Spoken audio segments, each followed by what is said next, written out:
This is Jim Fetzer, your host on The Real Deal. In Dallas, Texas, 3 shots were fired at President Kennedy's motorcade. It looks like one of those scenes of an old building being purposely dynamited and blown. When we are successful, I'm just a patsy, and we will be. Ready to come to the microphone, so we'll listen up.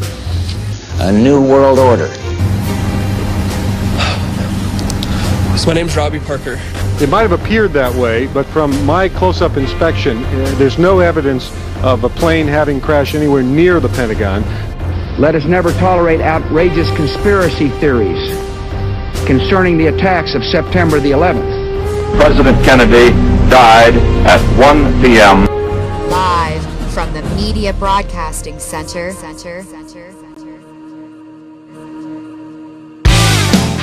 All right, this is Jeffrey Sisk, and you're watching and listening to American Liberty Live, and I'm thrilled to be here with Jim Fetzer. How you doing, Jim? Oh, real good, Jeff. Real pleasure to be on with you. Well, it's great to have you, and I know this situation with Veterans Today is a very interesting story, and I want you just to start at the top and go from there and really just tell everybody how you got involved with it and how this ended, because I think it's something people need to know about.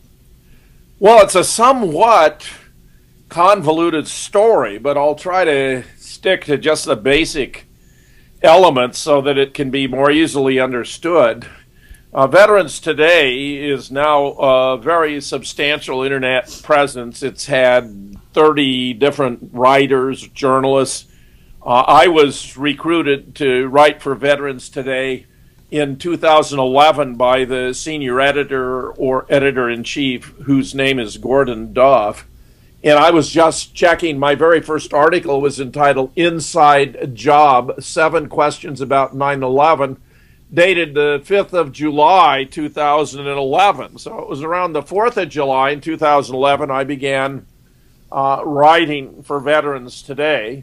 In the course of the years up until now, I published 150 articles probably, including quite a lot about JFK, where I had, before I became a writer for Veterans Today, already done a huge amount of work. I organized a research group to study the case of the best qualified individuals to ever tackle that task back in 1992. Right. I wound up chairing or co-chairing 5 national conferences, publishing 3 collections of studies by experts on different aspects of the case: Assassination Science, 1998, Murder in Dealey Plaza, 2000, The Great Zapruder Film Hoax, 2003.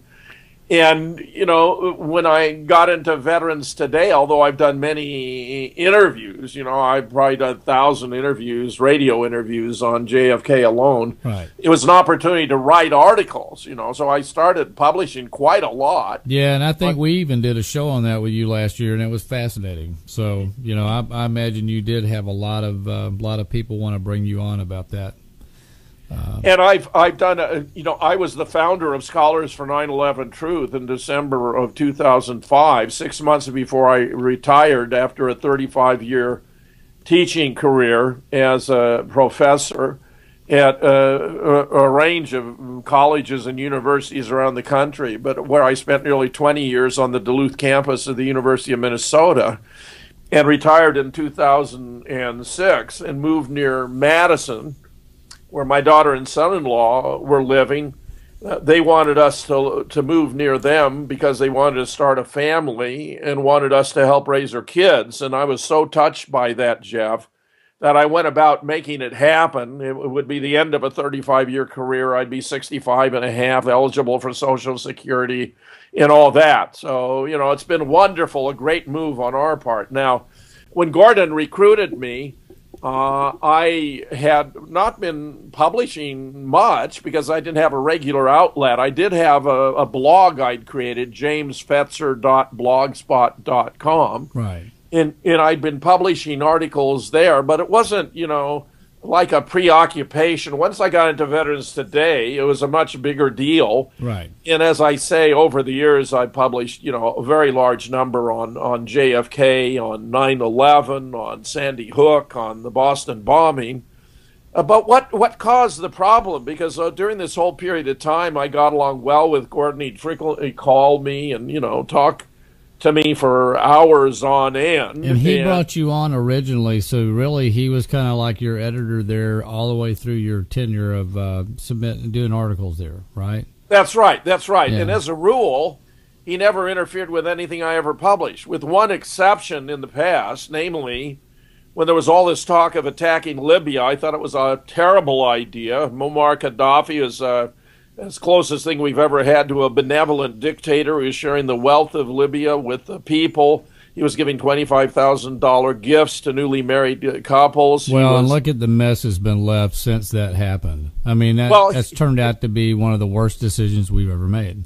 You're absolutely right, Jeff, and here's the deal. So I was going to publish an article explaining why this was just a ghastly idea.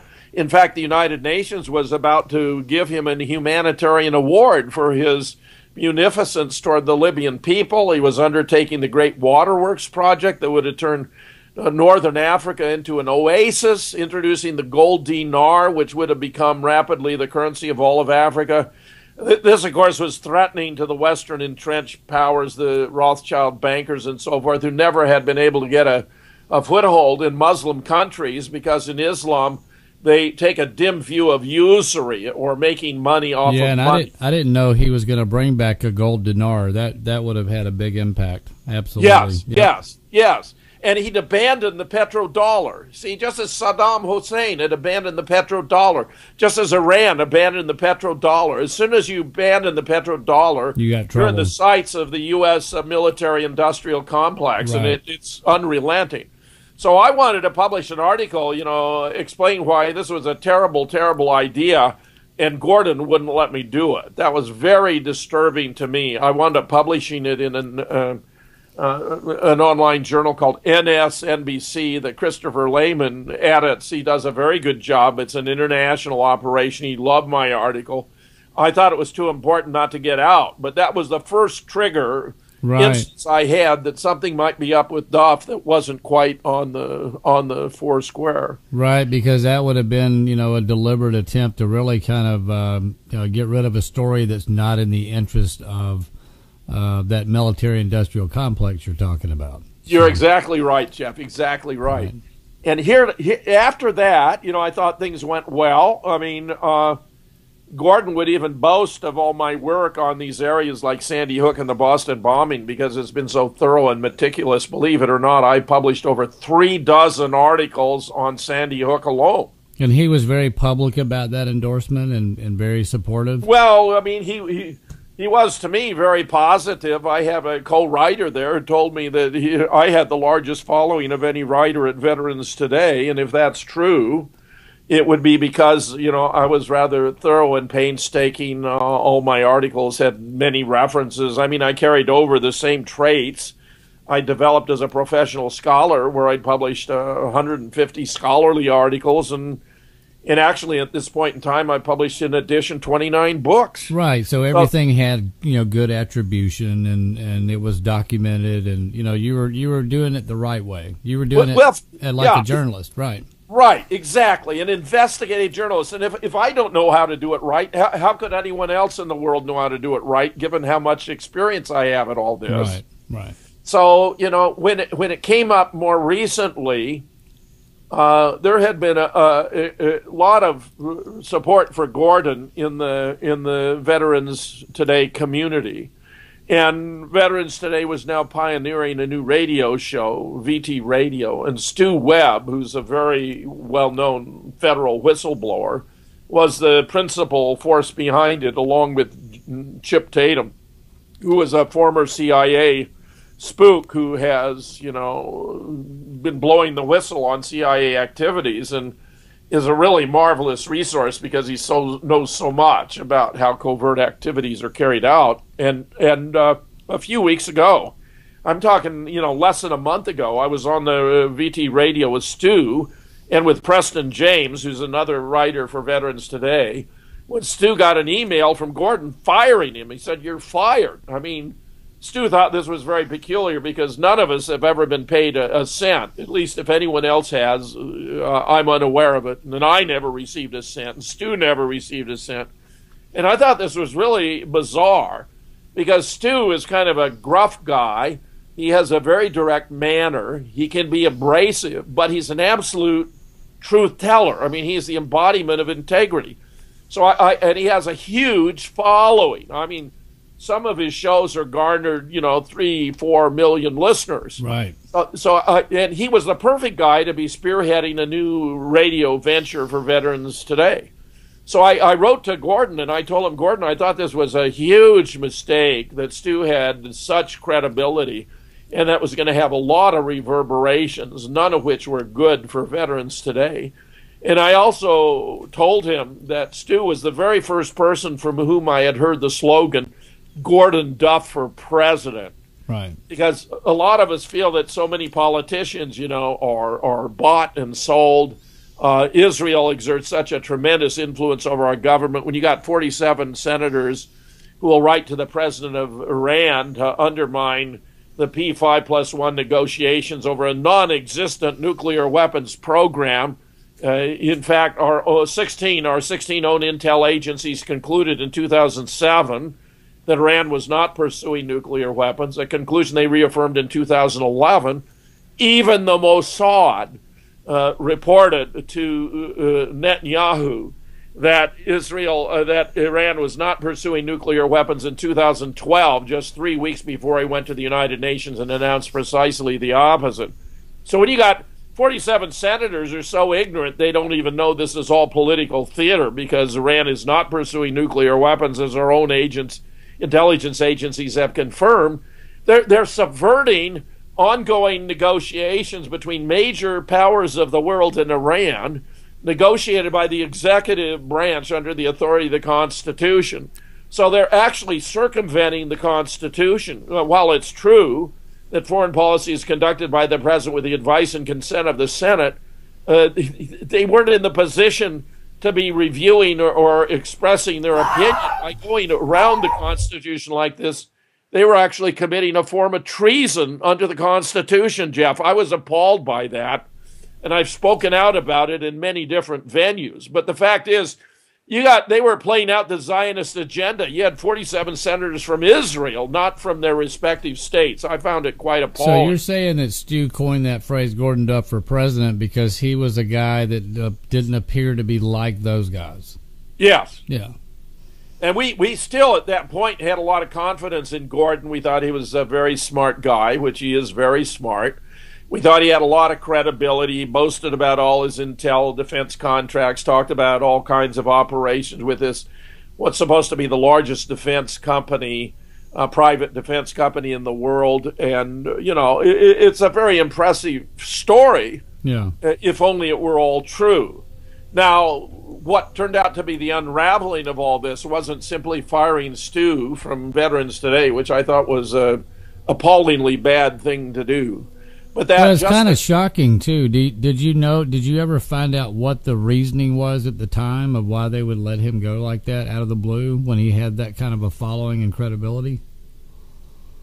Well, I can't say precisely, but, Gordon must have anticipated there was going to be a problem with Stu, just as he discovered there was a problem with me. Right. When he's trying to manage things, and you picked right up on the deal with Libya.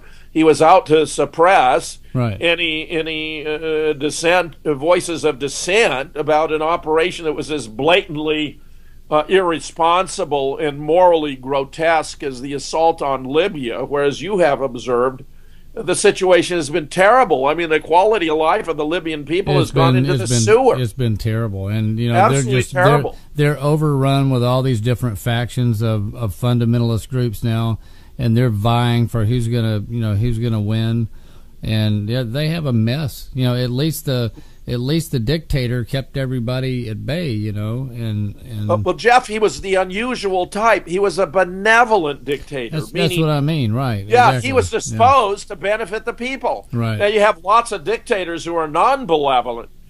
Stalin was a dictator. This guy was not such a benevolent guy. He wasn't trying to share the wealth, and he was responsible for the deaths of millions. Right. But Gaddafi actually was sharing the wealth of Libya. I mean, this guy was really quite remarkable and had nothing to do with the Lockerbie bombing. That was done by the CIA and blamed on him to demonize him. And then Ronald Reagan ran a strike on his own home and managed to kill his adopted daughter. How disgusting is that? But then Reagan was very much under the influence of others, including William Casey, whom he'd made his director of the CIA after Casey had negotiated with the Iranians when they took, the American embassy employees hostage with the Iranian Revolution to overthrow a dictator whom the United States had reimposed when they overthrew the democratically elected government of Iran in 1953. Right. I mean, it's just astounding, Jeff, how ignorant Americans are about the history of Iran, because most Americans think Iran is some evil, part of the evil axis and all that, but it's complete rubbish. Iran hasn't attacked any other country for over 300 years. Right. Iran has signed the Non-Proliferation Treaty. Iran has allowed inspectors. Iran doesn't want nuclear weapons. The policy of Iran is nuclear weapons for none, nuclear energy for all. I mean, that is the actual policy of Iran. Now, the Pentagon just recently released in February a study from 1987 that had been classified top secret that revealed that Israel had developed a vast arsenal of nuclear weapons already by the early 1980s, including the hydrogen bomb.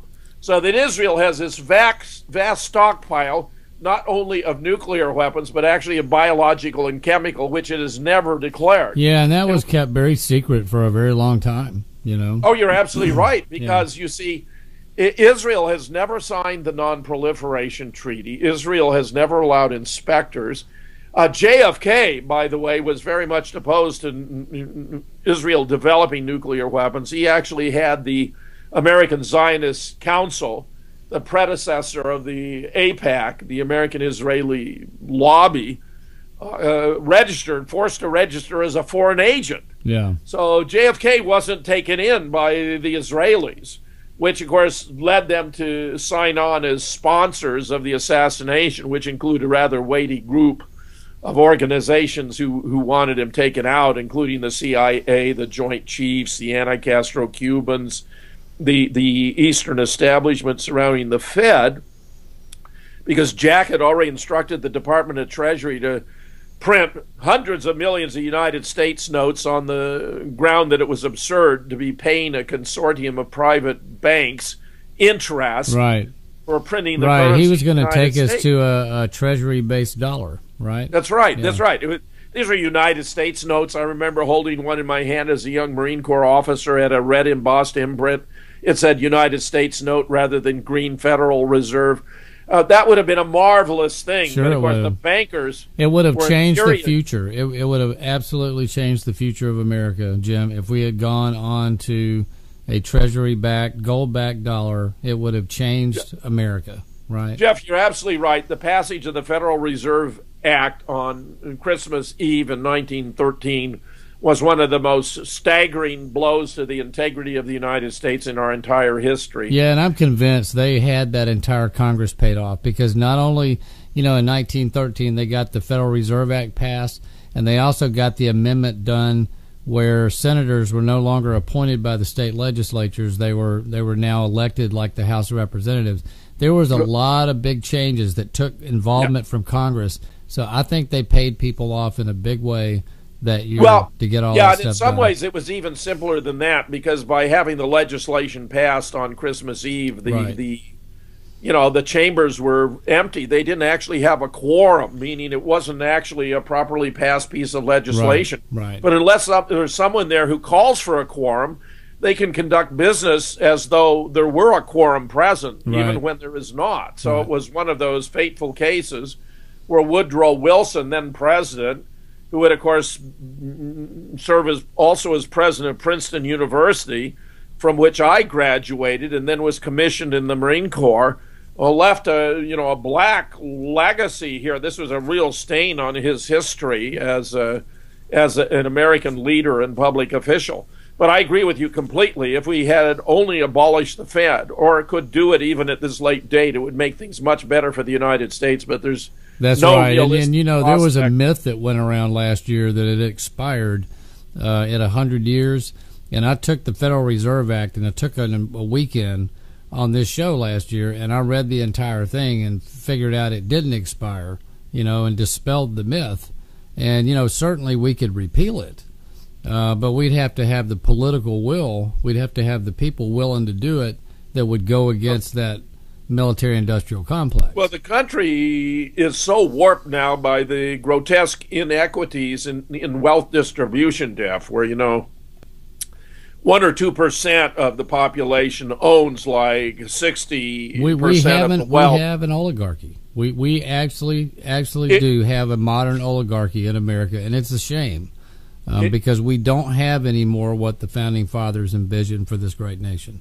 Interestingly, just within the last month or so, Princeton released a study showing exactly that the United States is no longer a democracy but a plutocracy where we have a government of, by, and for the rich. Right. Because money makes such a difference in politics. Well, look, when you got presidential candidates now that are, the last run raised $1 billion to run for president. Just the exploratory, the amount of money just to get in the race is astronomical that a normal person almost can't make it happen. I'm surprised to see somebody like Ben Carson get in the race this week just simply because of the barriers that are there. Yeah. Well, Mike Huckabee's getting back in. Sure. I mean, you've got a host of candidates who aren't going to go anywhere. I don't think Ben Carson or Mike Huckabee have and they'll the contribute to prayer. the debate, which is good, but it's run by the money machine, and they're gonna they're gonna force feed Jeb Bush or somebody like that down our throat. You watch. Absolutely. Well, that's the candidate they would prefer, but his negatives so outweigh his positives. Bush doesn't look like a viable candidate, and if you look at actually the amount of money he's received, it's much less than other candidates. Right.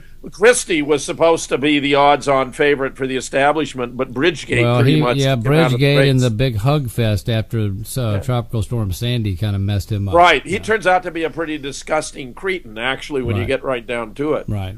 So in addition to all those groups I mentioned, including the Eastern establishment surrounding the Fed, we had the Texas oil men who Jack was threatening to cut the oil depletion allowance, which is a staggering write-off they get on the ground that by pumping oil out of the ground, since it's a finite resource, they're putting themselves out of business. It was always hogwash. Right. But they were upset that he was going to cut it.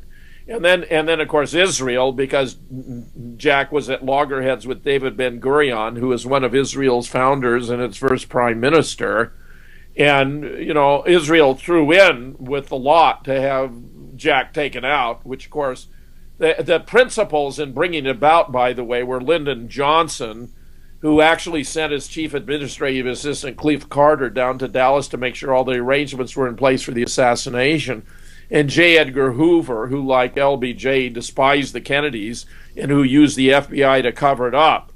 I don't know if there was any time at which the FBI displayed integrity, but I can guarantee you today that it murders inconvenient witnesses and controls evidence. The Boston bombing, 5 agents went down to question a friend of the Saranoff brothers in Florida. He told his associates he was worried they were coming there to kill him. All of them left but one, who claimed that this guy had attacked him and he shot him like 5 times. I mean, it's improper on its face. There are always at least 2 agents there, one to ask questions, the other to take notes. You'd never have a situation with only one FBI agent present, but apparently he wasn't going to go along with a song and dance, and these guys were Muslim radicals who had committed the Boston bombing.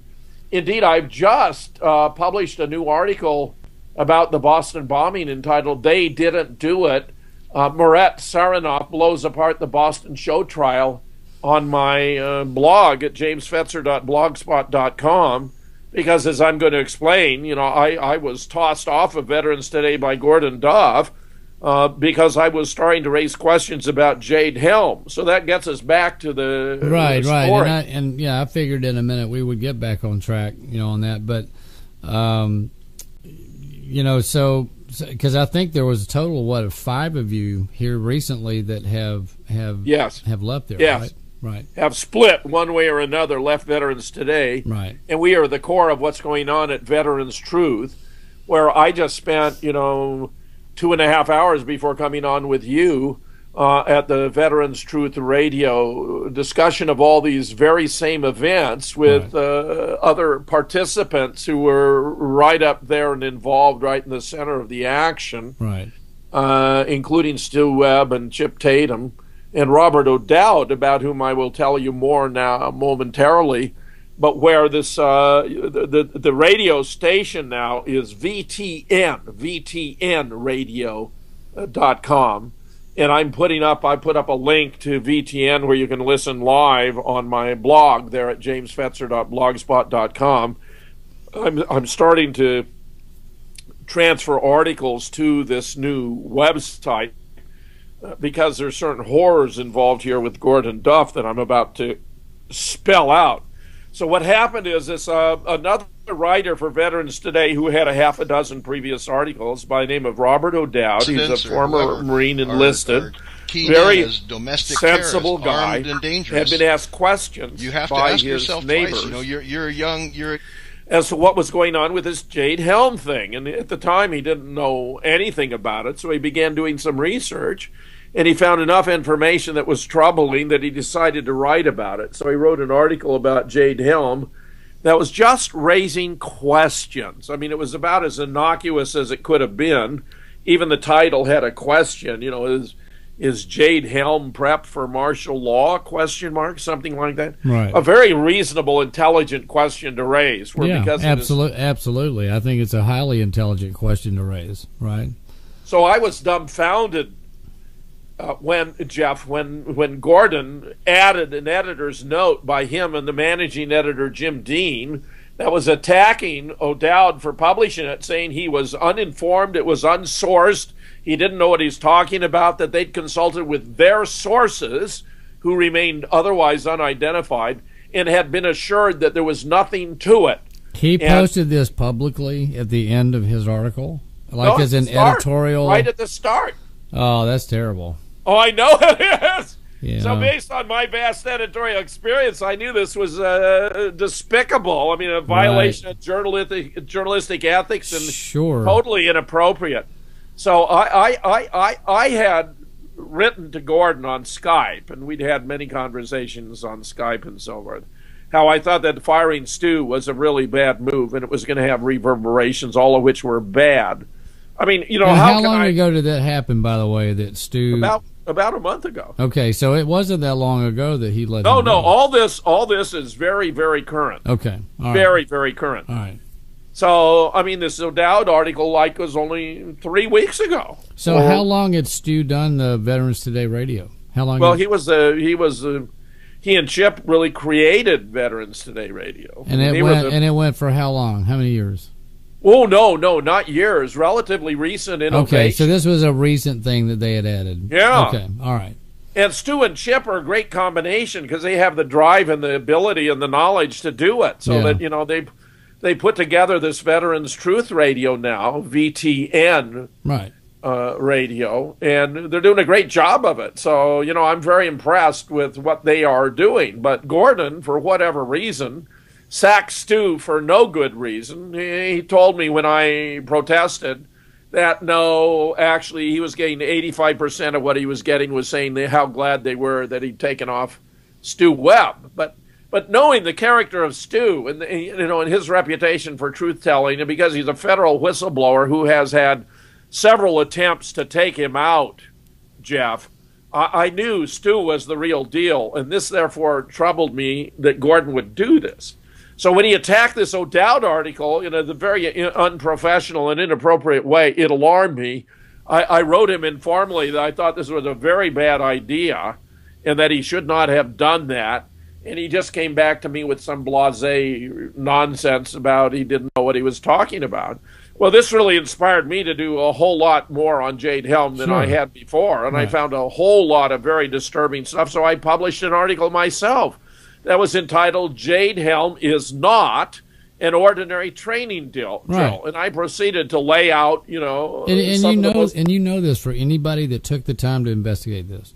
I found videos from 5 years ago from where they were doing seminars with the military and Homeland Security and all that, and they were talking about mastering the human domain and taking traditional data points along with non-traditional data points and throwing them into a supercomputer so it could do predictive analysis on behaviors of communities and individuals.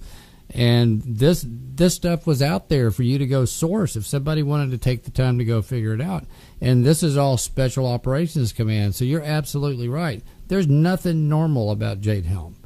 And frankly, Jeff, I have to compliment you because that was brilliant of you. I have only now, this week, been sent a copy of this Army manual, FM 7-0, published on 12 December 2008, where it states very explicitly what's going on. Remember, in the aftermath of 9/11, where Bush described the United States as a battlefield, they created this new military command for North America that had not heretofore existed, as well as the Department of Homeland Security, which is modeled on the East German Stasi, the widely regarded as the most effective secret police organization ever designed by the hand of man, consolidating 35 government agencies that had been working perfectly well independently, thank you, into one humongous organization. So now you wouldn't have a multiplicity of different voices and opinions about issues, but one unified, consolidated opinion that might or might not be justified by the evidence. In other words, it's an instrument of manipulation and control. And of course, now, as you well know, we have 300 FEMA camps scattered all over the country. Homeland Security has acquired over 2 billion rounds of 40 caliber hollow point ammunition, which is not even permissible in combat under the Hague Convention. The Geneva Convention says you can't use that in the war theater, right? That's right, because it's designed to maim and kill. Well, I'll tell you what, I'll impress you further. I could probably go back and find the show. It was about 6 weeks ago when Jade Helm first broke that I found that information, and I ran it on the show, and I played some of those videos live on the air. I love it, Jeff. I love it. You know, and I knew then Jade Helm gave me the creeps because this was about Big Brother merging with military special ops to do some bad stuff to figure out how people were going to act and react. You know? Right, and this manual, put out in December 2008 with restricted distribution, by the way, is entitled Training for Full Spectrum Operations, just as you were hinting. Right. And the passage that struck me was about future operational environments, which is on page 1-1. Right. Where you can find the following: state and non-state. It says, let me find one more. Due to the high lethality and long range of advanced weapon systems and the tendency of adversaries to operate among the population, the danger to combatants and non-combatants will be much greater than in past conflicts. State and non-state actors can be expected to use the full range of options, including every diplomatic, informational, military, and economic measure at their disposal. This applies to all adversaries, regardless of their technological or military capability. Here now is the key sentence. In addition, operational environments will extend to areas historically immune from battle, including the homeland, the United States and its territories, and the territory of multinational partners, especially urban areas. I mean, this is very, very bad. Yeah. Jeff. Oh, yeah. Very bad. They're actually telling us they're going to train to go to war with the American people. And what's even further bothersome about it is SOCOM gets a lot of funding through the United Nations. And I don't know if you dug that little tidbit up yet, but they get a lot of funding directly from the UN. And so you start wondering, you know, who's really pulling the strings on Jade Helm? You know? Yes. So I published this article about Jade Helm expressing support for Robert O'Dowd, and we're talking about, maybe 2.5 weeks ago. I think it was the Thursday before last Thursday. Right. And I wasn't surprised when Gordon added an editor's note to my article, too, that was twice as long and doubly venomous to the one he put on O'Dowd. Right. But I was struck and heartened by the fact it got 600 reads in the first hour. Right. So I even told my wife it was going to go to number 1. And, of course, Gordon saw the handwriting on the wall, so he took it down. Deleted the article. Yeah, he just removed the article. Well, I found that completely offensive, and in fact went on the radio with Stu Webb, who'd already initiated this Veterans Truth alternative. And he and I spent a fair amount of time talking about what was going on here, where I was explaining, based upon my professional experience, that it was completely inappropriate, violation of journalistic ethics, abusive of writers at Veteran Today, and was actually suppressing discussion of an awfully important issue. Yeah, and let me put this out there, being a guy that has owned a lot of websites over the last 20 years. When you have somebody who is very good with their investigative stuff and has that good attribution and good sourcing and the skills that you have, to write a story and put it out there, and it starts to become the number one story on your site, it would be very odd behavior, because that's the type of story that you want to have. You're lucky when you have that story. And yes. you would not kill that for any reason whatsoever if it had truthful information, unless you had an agenda. That's exactly right. You're completely 100% correct, and it became more and more obvious as the circumstances would develop. Because the very next morning I discovered through a Skype exchange he was having with someone else, which was clearly designed to play me, where he and this other person would be, ridiculing sources that I might have used, but actually in my work up to that point hadn't consulted, such as General Albert Stubblebine, who was in the past responsible for all U.S. signals intelligence, which is all photographic and satellite intelligence, whom I respected because he'd given an interview years ago to a German reporter. You know what I think he might have been doing there, Jim? He was probably trying to dig and figure out who your sources were. Well, he knew my sources, though, Jeff, because I put them right in my article. I don't conceal things. With me, I'm right up front. Well, if you had the attribution right in the article, then he wasn't wondering. That's for sure. Well, he was trashing some of my sources right in the article. Yeah. One of whom was Dave Hodges with the Common Sense Show, because Dave had actually been bringing out a whole lot of good stuff and has continued to do that. People can say whatever they want about Dave, but Dave he's a seeker of truth, and he's become a hub for people to send all kinds of information into. And he's trying to weed through it and come up with patterns. That's right. Sometimes you're going to get it right. Sometimes you're going to get it wrong. But he is a truth seeker. And well, he's done a phenomenal job of getting stuff out about Jade Helm, I'll just tell you. He's got a lot of good videos there. Today, of course, there are hundreds of videos. There might even be 1,000 videos about Jade Helm out there. Right. Each one is a little sliver of the large picture. Right. You got one of a railway train that's just one after another of armored personnel vehicles on this train. I mean, it just goes on endlessly. Right. You got photographs of these assemblage of military equipment. I mean, Gordon Duff had told me this was just a National Guard op, 1,200 personnel, and an ordinary training op. Well, there are more than 1,200 armored personnel carriers involved in this thing alone. I mean, we have never had a training op like that on American soil ever.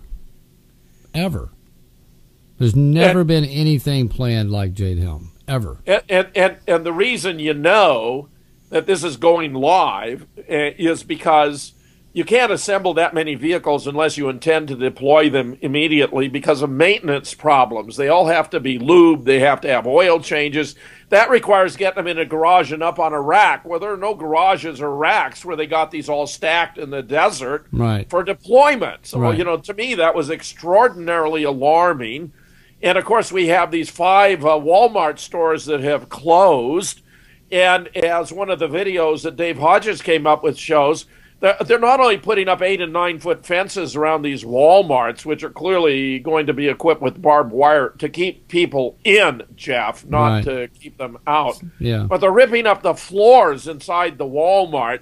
Now, I defy anyone to tell me how you could have a standard training op where they're putting up 8 and 9 foot fences around Walmarts and ripping up the floors. I mean, yeah, and just to be clear, they gave no advance notice when they closed these. They showed up on a Monday morning. They fired an average of 400 employees at each of these stores who were immediately unemployed. They padlocked the doors, threw everybody out, and this happened, with no advance notice. Management didn't even know. And a lot of the management came out in the next couple of days. The cover story was this was a big plumbing issue, and they said our stores had no plumbing issues at all. Not only that, but in none of these communities has Walmart sought a plumbing permit. Yeah, it's all a facade. It's a lie. Right. So obviously that's been shot down. So whatever they're doing here with these stores, and then all of a sudden the military started showing up, guarding some of them, like you're saying. Yeah, and they're flying in all these black helicopters, and they're putting this, black cellophane over the window so you can't see in. Right. And here's an irony of it. It wasn't that long ago. I actually heard Gordon say it on the radio, and I frankly at the time didn't understand it. He said we had nothing to worry about until they closed the Walmarts. Right. Now, how would he know that unless he had... Well, I attributed that to his deep intel defense contacts. Right. But the fact is, when he said it, it stuck in my mind. Close the Walmart. Yeah, what has that got to do with anything? Yeah, it's kind of like several years ago when he was at Glenn Beck started talking about the Middle East was going to be on fire, and everybody thought he was nuts. And I'm sure you thought that when he said that about Walmart. That's like an off the wall. I thought it was very strange, and now I've learned that there are these long-standing contractual agreements with FEMA. Yes. That the Walmarts, if FEMA asks for them, they have to be turned over to FEMA for any military or undetermined purpose that FEMA declares. And they've taken up 5 of these Walmarts, and it's obvious to me these are command and control centers. They're going to be used to process detainees. Right. They're going to have temporary prison facilities inside, and then distribute these people off to the different FEMA camps. Well, I don't know if you've seen this, and you do have to put the tinfoil hat on for this one. But, a lot of people are aware that we have a good, solid underground tunnel system with a rail system in America that runs coast to coast, north and south. And they say that they've matched up that these 5 locations are directly under transit points, junction points of this tunnel system. And it's high speed, I understand, because there's kind of a vacuum effect. They can these vehicles in this system. So if that is true, then they're ripping those floors out for access to that, and this has been planned for years. Well, I agree. I think that's all very probable, Jeff, and I like that you are so much on top of this, because at the point when Gordon made that remark in passing, I had no idea what that could mean. How long ago did he make that comment? Well, I mean, a couple of years. I'm going to guess 4 months ago. Yeah, I mean that's crazy. And it must have been on his mind, and he just let it slip. Right. So there it is. I mean, actually, on another show, he said, "I'm a rich Jew with a handler." Now, I don't, as a rule, pay attention to anyone's ethnic origin or religious faith, but it was a very peculiar thing that he said, because he was being very boastful. And the whole Zionist enterprise in the United States, to which I was alluding before, is all too controlling of the United States and its destiny. And one of the other writers at Veterans Today, Preston James, has said to me in all seriousness that their plan is to turn the United States into Gaza 2. It's the world's largest, concentration camp. And frankly, this is part and parcel of why I'm so apprehensive about Jade Helm. It looks as though this is the first stage of doing precisely that. Yeah. Yeah, it is. I said this on the air last week. I said, you guys know me. I'm usually very, I'm not a fearmonger and all those things.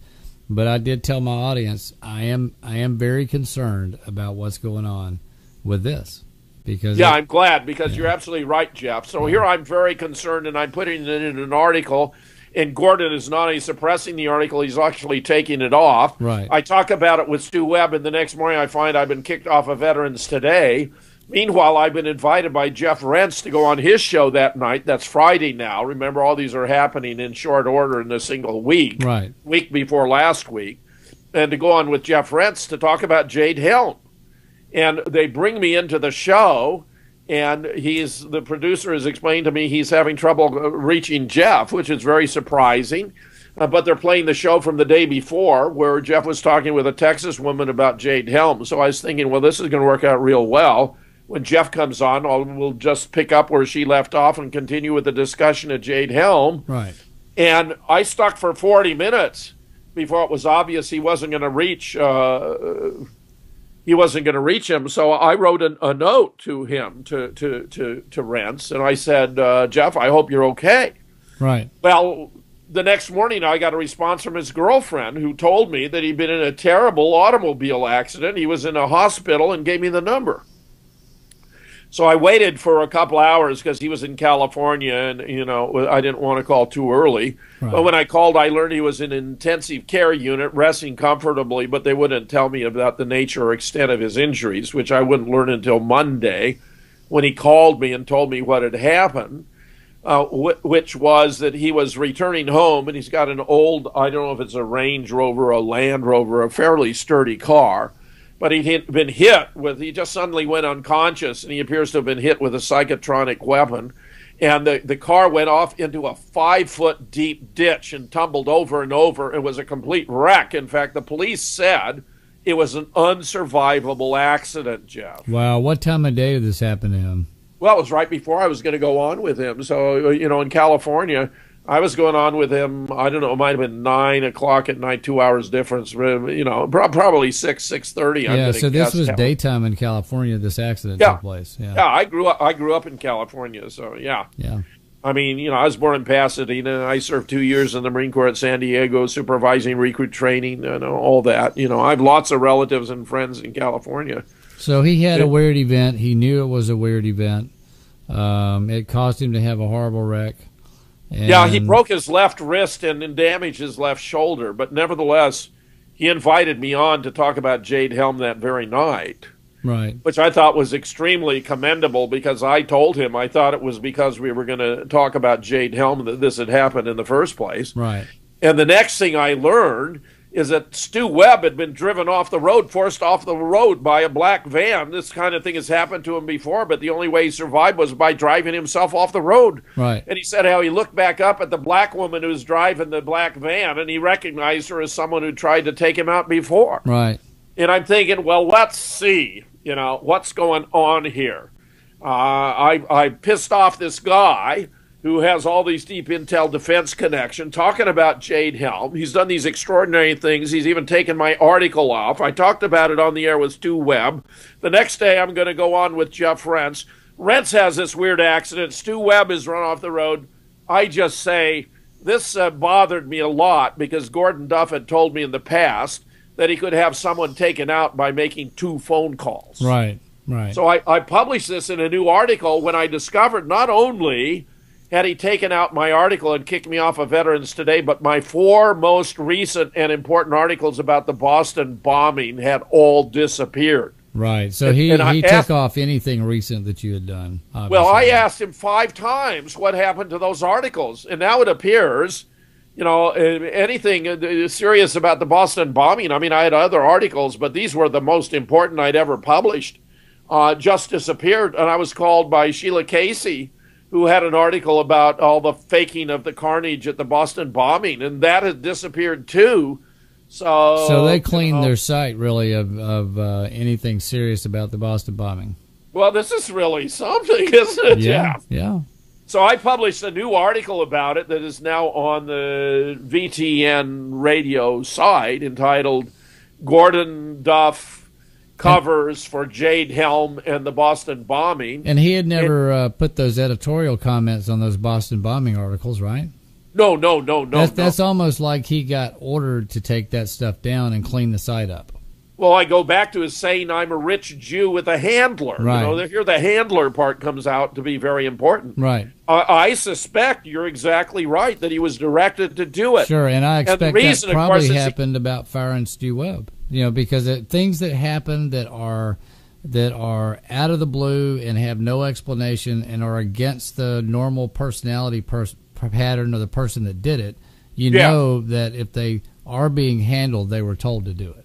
Right. Yeah, that's right. Now, I can't tell you and could not prove in the appropriate legal sense that Gordon Duff was responsible for these accidents. Right. I can tell you that I was right in the middle of this and that Gordon was giving me all this static about Jade Helm. When I went on with Stu, we were talking about his mismanagement of the site. The next morning I'm fired. I'm supposed to go on with Jeff Rentz, and Jeff doesn't show up because he's been hit with a psychotronic weapon, and the next thing I know, Stu's been run off the road.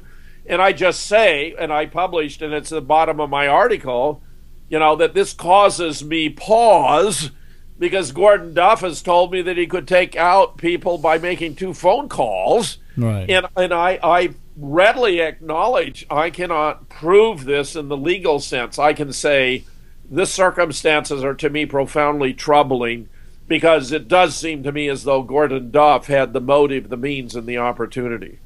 Right. Right, and all things being equal, if he is a rich Jew with a handler, and he is connected up in that way, that's probably the means by which somebody could, that he could have made that call, and so probably whoever told him to get rid of these people, might have, they might have done the things that you're talking about. It might not have been him per se that said, hey, you need to get these guys. It might have been the guys, that above him that feel like he botched it and didn't handle keeping you guys under control enough. And too much information got out through Veterans Today, and it's almost like somebody got mad and said, you got to clean this crap up. Well, get this, Jeff. He's now gone on the radio today attacking me, making stupid remarks, suggesting that I am slow to learn and couldn't write. This is somebody who listened. Slow to learn and couldn't write. Well, let me address that. I mean, I published 150 articles, and all of a sudden, when I write one about Jade Helm, all of a sudden I can't write. Right. I mean, how absurd is that? Right. And the fact of the matter is, Gordon's stuff is always very careless and sloppy. Never gives any sources for anything.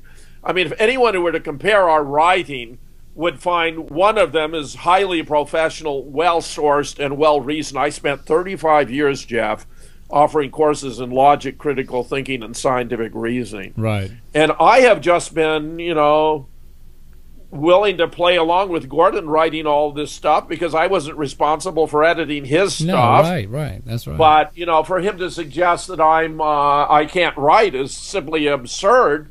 And to say I'm slow to learn, I think what he's trying to tell us there is that he had tried to talk me into taking certain approaches to certain subjects, and I wasn't. Well, he's implying that he had some kind of special inside knowledge that he tried to impart to tell you guys, I know the real truth about these things, and you guys are all wrong. But he didn't have anything to back that up. So now the only thing he's got left is to go out there and do character assassination. That's right. That's exactly what's going on. Here he also said that I lost my credibility when I talked about the popular cultural issue of whether Paul McCartney died in 1966 and was replaced. Yeah. And this surfaced because I ran across an article entitled Ringo's Confession, where he was explaining how Paul had died in an accident, that he raised the question of what does this mean for the band, that Brian Epstein, their manager, suggested that they knew somebody who looked a great deal like Paul. Why don't we try him? They did it temporarily and discovered that nobody was raising questions, so they continued to do it, but how the members of the band were feeling guilty about having deceived their fans, and now they felt if the truth came out, they'd be hated by their fans, so they continue to play along. And, I found, because I was in contact with a woman from Toronto who has spent 3 years working on this issue of Paul being dead. Her name is Claire Kuhn. She has a website called We Can Know Sometimes, where she talks extensively about this issue. She talked about it to me so much that I even put her on the radio to talk about it when I had a radio-only website for The Real Deal on Revere Radio. where just this year I began video, so now I have a video show. But, I think I've even had Claire on once for the video show. But talking about this, Paul is Dead is actually fascinating intellectually, Jeff. Well, and I will say this, and we talked about this before you came on the air tonight. A lot of things, a lot of subjects, a lot of things that are, quote unquote, a lot of people would think of them as conspiracy theories. They blow people's normalcy bias. But when you step back and look about something like what you just talked about, the amount of money involved for the brand of the Beatles, right? Yes. Would have been so astronomically high. Yes. And they still had many, many good years ahead of them to earn if this happened way back. That, it is easy to see. And there are a lot of people out there. Just look at how many Elvis impersonators we have. So sure, the chance that they could find somebody that looked like this guy, that sounded like this guy, within reason, where it could fool a lot of people, and they could keep making those millions of dollars. And then they gave him an additional plastic surgery to refine the image. Right. And so don't think people wouldn't do that. Because they would. Plus the band had this intricate network of contracts and legal obligations with all kinds of businesses and so forth. And as you say, it's an industry. It's an industry. It's a brand, and you're talking about many millions of dollars. And so I wouldn't put anything past anybody when you're talking about money, right? Yeah. We'll get this, Jeff. So when I've been talking with Claire, this extends like over a 3-year period, I kept telling Claire, this is a fascinating story, but have you got some forensics? Have you got some hard evidence that shows we're talking about two different people, one before and one after? Right. And for reasons I don't really understand, she was very reluctant to go into the forensics. She said, well, there is this one article in Italia Wired, which is the Italian language version of the American magazine Wired, where two forensic scientists had set out to prove that Paul before and after was the same person, and they discovered precisely the opposite. Right. The faces, the skull, the head are different. Paul was rounder and had a more youthful look. The replacement has a more oblong and more mature look, strikingly like Paul, but different. Right. That they went into the forensics, that the teeth are completely different, that the Paul had terrible teeth. The Fall, F-A-U-L for false Paul, has very good teeth. That Paul's palate was smaller, Paul's palate was larger. Their ears are different. Ears are as distinctive as fingerprints. Sure. So we're getting into a domain where it turned out that the forensic evidence established, in my judgment, conclusively that there were two different people involved here. So while Gordon is faulting me for having lost my credibility when I talked about Fall is Dead, I didn't just talk about it. I published this forensic data in my article that proved we're talking about two different people. Right. To substantiate my discussion of Ringo's confession, because Ringo's confession was coming from an obscure source called Hollywood Inquirer, that is all but a shell website that somebody might resort to get a story out when they didn't want to take responsibility or have it attributed. So to me, all these pieces fit together, and because I'd been discussing this with Claire for 3 years, when I saw this Ringo's confession, I knew it made a lot of sense. I also knew that an earlier musical event where he and Fall had been present, he had made the remark that he was the last surviving Beatle. Right. I mean, that's a pretty damn odd thing to say, even when you are appearing at the same event with Paul McCartney. With Paul. Yeah, and get this. Also, their height is different. We have pictures of Paul with Jane Asher, and they're roughly the same height. And then we have Fall with Jane Asher, and he's 4 inches taller. I mean, this just doesn't happen. So here I had all this in this article, and Gordon is faulting me for a loss of credibility. Now, I even pointed out in the article why it's intellectually so fascinating, which is this. Paul McCartney is probably the most observed and intensely watched, and most certainly was at the time. If you could replace Paul McCartney and nobody noticed, you could replace anyone and no one would notice. Right. And I even said in the article that Saddam Hussein had actually been killed by a B-1 bomber pilot on April 7th of 2003, just 3 weeks into the invasion of Iraq. I knew this because the pilot's mother had contacted me with this unbelievable story. And I said, Yvonne, you got to document all this. Well, she turned out to be brilliant at research, and she kept sending me one source of support after another, where I was completely convinced and wound up publishing articles about it. And what happened was, after Saddam died, the pilot was feted when he got back to his base camp. He was put on CNN. He was given the Distinguished Flying Cross.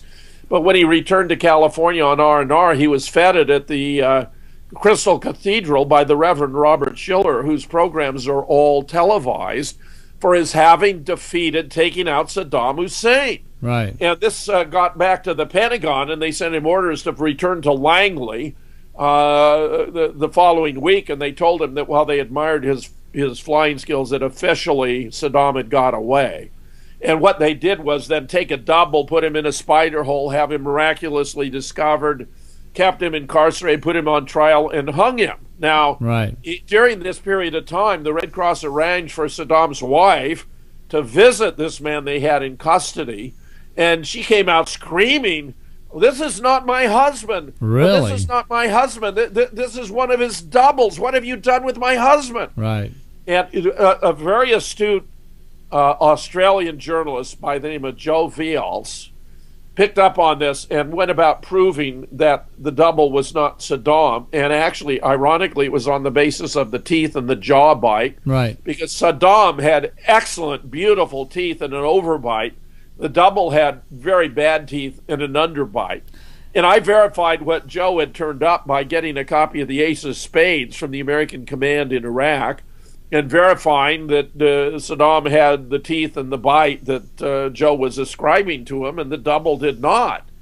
Now, I believe that the double was probably given some deal and told, play along with this, and, we'll have a platform so that when you're hung, actually, it will only appear to be a hanging, but one which they would conveniently forget at the time, because you can't have Saddam's double walking around. Right. So I expect they played him. Probably. But the deal is, here he got a very serious case of replacing a very important figure, and they get away with it when it's Saddam being replaced by his double. Here's another case, and this is equally disturbing.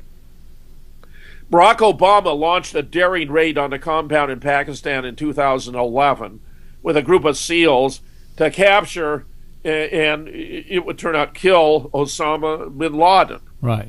The problem is that Osama bin Laden died on or about December 15, 2001, 10 years earlier. There were local obituaries about it. He was buried in an unmarked grave in accordance with Muslim tradition.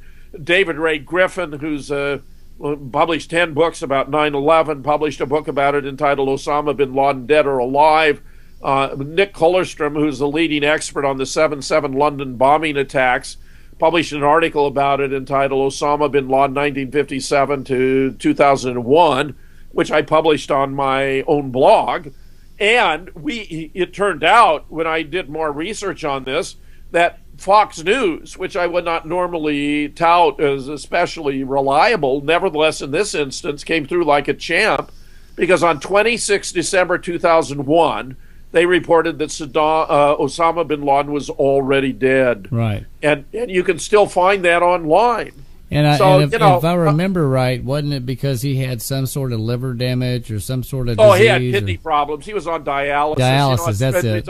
Right. It's hard to get those dialysis machines in and out of those caves. Exactly. In right.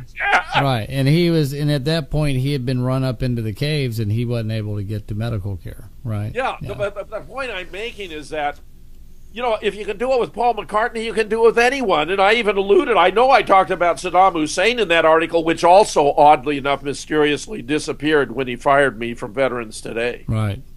So, I mean, what the hell is going on here? This is actually intrinsically fascinating. There's a huge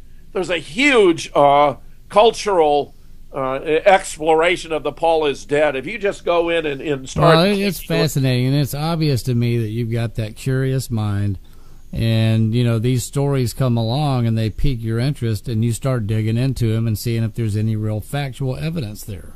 That's what I do, Jeff. Yeah. I mean, and I'm very open-minded. There was really... It's a lot of fun, to be honest. If I see there's significance to a story, I will pursue it. Yeah, and it's a lot of fun, I'm sure. I mean, these are the kind of stories that are fascinating in the human psyche. I mean, that they would even consider, replacing somebody like that.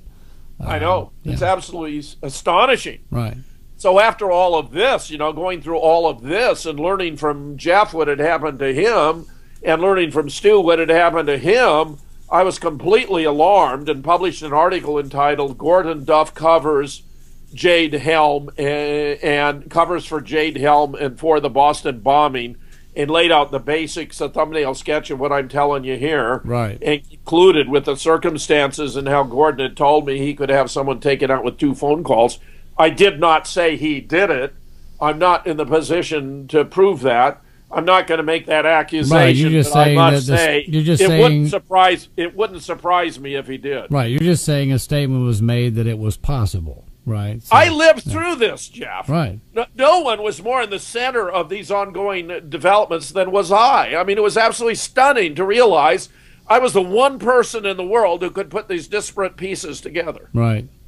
So the other 2 guys that left also, how did they fit in? Did this happen after the 3 of you were gone, or what happened with? Well, it's very interesting that at the time he was suppressing my article and that of Robert O'Dowd on Jade Helm, he was telling Chip Tatum, who as a former spook had a lot of contacts and knew what was going on, telling Chip not to have any contact with any writers at Veterans Today, which obviously was inappropriate unless you're trying to suppress and control. Right. And, what to me was the decisive proof, I mean, this wasn't even related to Jade Helm, was the disappearance of my 4 most recent articles about the Boston bombing. Sure. I mean, these are fantastic articles. One of them was, and these were all entitled Boston Show Trial, because it's a show trial. The whole thing's a sham. One of them was the opinion of an attorney at law. I had a guy who was a retired law professor who'd served as a prosecutor and a defense attorney, and I wanted to get his opinion about the evidence I'd marshaled, where I put together, various YouTubes about it. 2 I would mention here is the Real Deal Special Must-See Boston Bombing So update. You sent him the briefs and got him to look at it, kind of as a third party, just to get his impressions, and he walked away and felt the evidence was compelling? Oh, he wrote me an opinion. Yeah. He wrote me an opinion, and he focused on the backpacks. I mean, get this, Jeff. It's real simple. In the indictment against Zokar, it states that both of the black backpacks that exploded were black nylon backpacks. So he makes the very simple observation that neither Zokar nor Tamerlan in the footage we've been shown is wearing a black nylon backpack. Right. I mean, this is so simple, Jeff. Right. This is what I admired about what he did. He just cut it down to its bare essentials. Sure. And he pointed out that, therefore, the backpacks they were wearing disqualified them from having planted the bomb, and therefore there wasn't even probable cause enough to warrant an indictment, much less a conviction. Yeah, and if I remember, too, there were official photos that they released from the bombing, and they were missing things like the big jumbotron screens that they had set up for the Boston Marathon, that were up on the buildings, and so there were a lot of discrepancies that came out of that. Well, here's something else I learned, which was rather fascinating. I got into correspondence with their aunt, Moret Saranov, who told me, I couldn't believe it when she first told me, that even the footage of them at the Boston Marathon was fake. And I asked her, I said, well, how do you know? And she explained to me, because Tamerlan is clean-shaven, but he had a beard. So I said, can you prove that to me? And she started sending me photographs. Tamerlan lying in bed with his cat. He's got a beard. Right. Tamerlan at a gymnasium just days before, working out with Zokar. He's got a beard. Right. A friend of his had called him after the bombing and was relieved that he wasn't in the vicinity. They had dinner that night. He had a beard. Right. When he was taken into custody, we have this video of the police taking him into custody before they fuzzied up the face. He had a beard. Right. Look at the photograph of the body lying there with a huge gash in the side. He's got the beard. Right. So she made this dazzling, unbelievable point. Even the footage of the brothers at the marathon are fake. Photoshop, CGI, how they did it, I don't know, but they're fake. Yeah, and you guys out there that listen to this show, you know this. We talk about this a lot. You know that we stay away from a lot of things on this show. And of course, Kathy Rubio runs anything on hers. And I talked to Jim about this before he came on tonight. I said, we don't want to blow our audience out, with some of the stuff. But when you start looking at things that are factual, and somebody like Jim does this in a very methodical, scientific way and taught courses on how to do that. And as a Princeton graduate, you're not talking, when somebody's talking about you, Jim, they're not talking about, some guy with a high school education that's just shooting off at the hip here. I mean, you actually taught these skills to people for 35 years. And, of course, I earned my Ph.D. in the history and the philosophy of science. Right. So that brings credibility to the game. And, so I know a lot of these subjects just blow people off the map, but you have to consider the sources, and that makes them credible. And that means, okay, so it might blow your normalcy bias a little bit, but when it's somebody that has those credentials, you have to stop and take and consider that you need to take a look at actually what they're presenting, because it's got attribution, it's got research, it's got all the stuff behind it. Jeff, I don't make any claims I can't support. That's right. I mean, I can prove everything I say, or at least explain why there's a high degree of evidence that supports it. That's right. And here's the third one. And I put these three all in this new article I just published today, because since Gordon took them off, I'm having to reconstruct, search around, and find copies of these articles to restore them. Right. Which I've begun doing on Veterans Truth Radio. Right. But, what a pain for me to have to go through that. I mean, why would anyone take out articles in the first place? I mean, that's a form of desecration, Jeff. That's like burning books. It's like going into a library and taking out all the books you don't like and burning them. Gordon Duff taking articles by authors who have been writing for him and unpublishing them. That's a complete disgrace. Well, Boy, if anything. And you point out something that really, to me, is a philosophical issue about real books. And I'll say it here because I've felt this for a long time.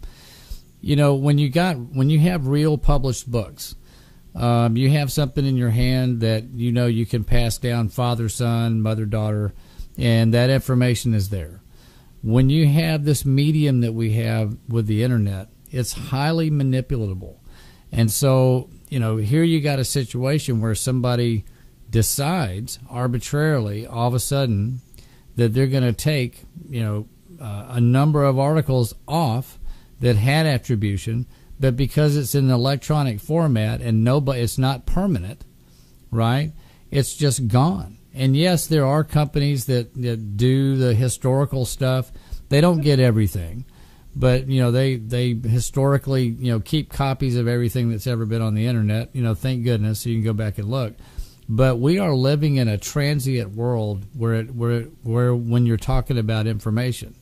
Well, I'm now convinced we're talking about a master media manipulator in Gordon Duff. Right. I mean, if he wanted to make me a permanent enemy, he could not have found any more effective method than by deleting some of my articles. Sure. I mean, that is absolutely sacrosanct. That is so unprofessional. That is so corrupt, Jeff. I mean, I could abide, him being a spook, him being an op would have been less offensive to me. But taking out those articles, right. And it's clearly time because we're in the penalty phase. The jurors are trying to deliberate on whether this guy should receive life or the death penalty, life imprisonment or the death penalty, when he had nothing to do with it. Well, I'm telling you, Jim, my assessment is that somebody either became his handler or somebody feel like he's botched this entire operation, if that's actually what this has been for him. And because all of these things happened very quickly and they were big changes. Yeah. So I think he got some new people in charge, or somebody lost confidence in his ability to keep this under control. Well, we get this, Jeff, and this. I'm getting multiple reports. And you get that, right? I mean, you understand what I'm saying. Oh, yeah. Yeah, something changed. I've been working with him for years, and I never had problems like this, with the sole exception of that one article about Libya. So something changed, right? Now, I'd say something's changed. Now, I presumed it was related to Jade Helm, because Jade Helm is the real deal, and they don't want to tolerate any discussion of it, and they thought as a convenience, if they're taking me out, might as well take out these Boston bombing articles, each of which blows the entire case apart. I think Jade Helm got him noticed by other people up the food chain, and then they started taking a look at everything that was on the site. That may very well be. That's probably what happened. That's very astute of you, Jeff. I'm just delighted we're having this conversation. Well, I study things out and look at the little things, and I'm good at finding the pattern. And it's just something that's always been natural for me. Well, you're diagnosing that he's been, undertaking character assassination of me was exactly on the mark. Right. And yet, here's something else he said today that is so revealing. I can hardly believe he said it. VT needs to move away from the alternative media because they've all become neocons. Really? Yes. What an interesting comment. It is, because the situation is the opposite. It was the alternative media solved the Boston bombing the day of the event. They zeroed in on the Kraft International personnel who are wearing these khaki trousers, black jackets, and black the hats baseball with hats, the emblems, with the skull insignia, and wearing black nylon backpacks. Right. We've got photos of two of these guys approaching one of the areas, and one's got a black nylon backpack with a white square.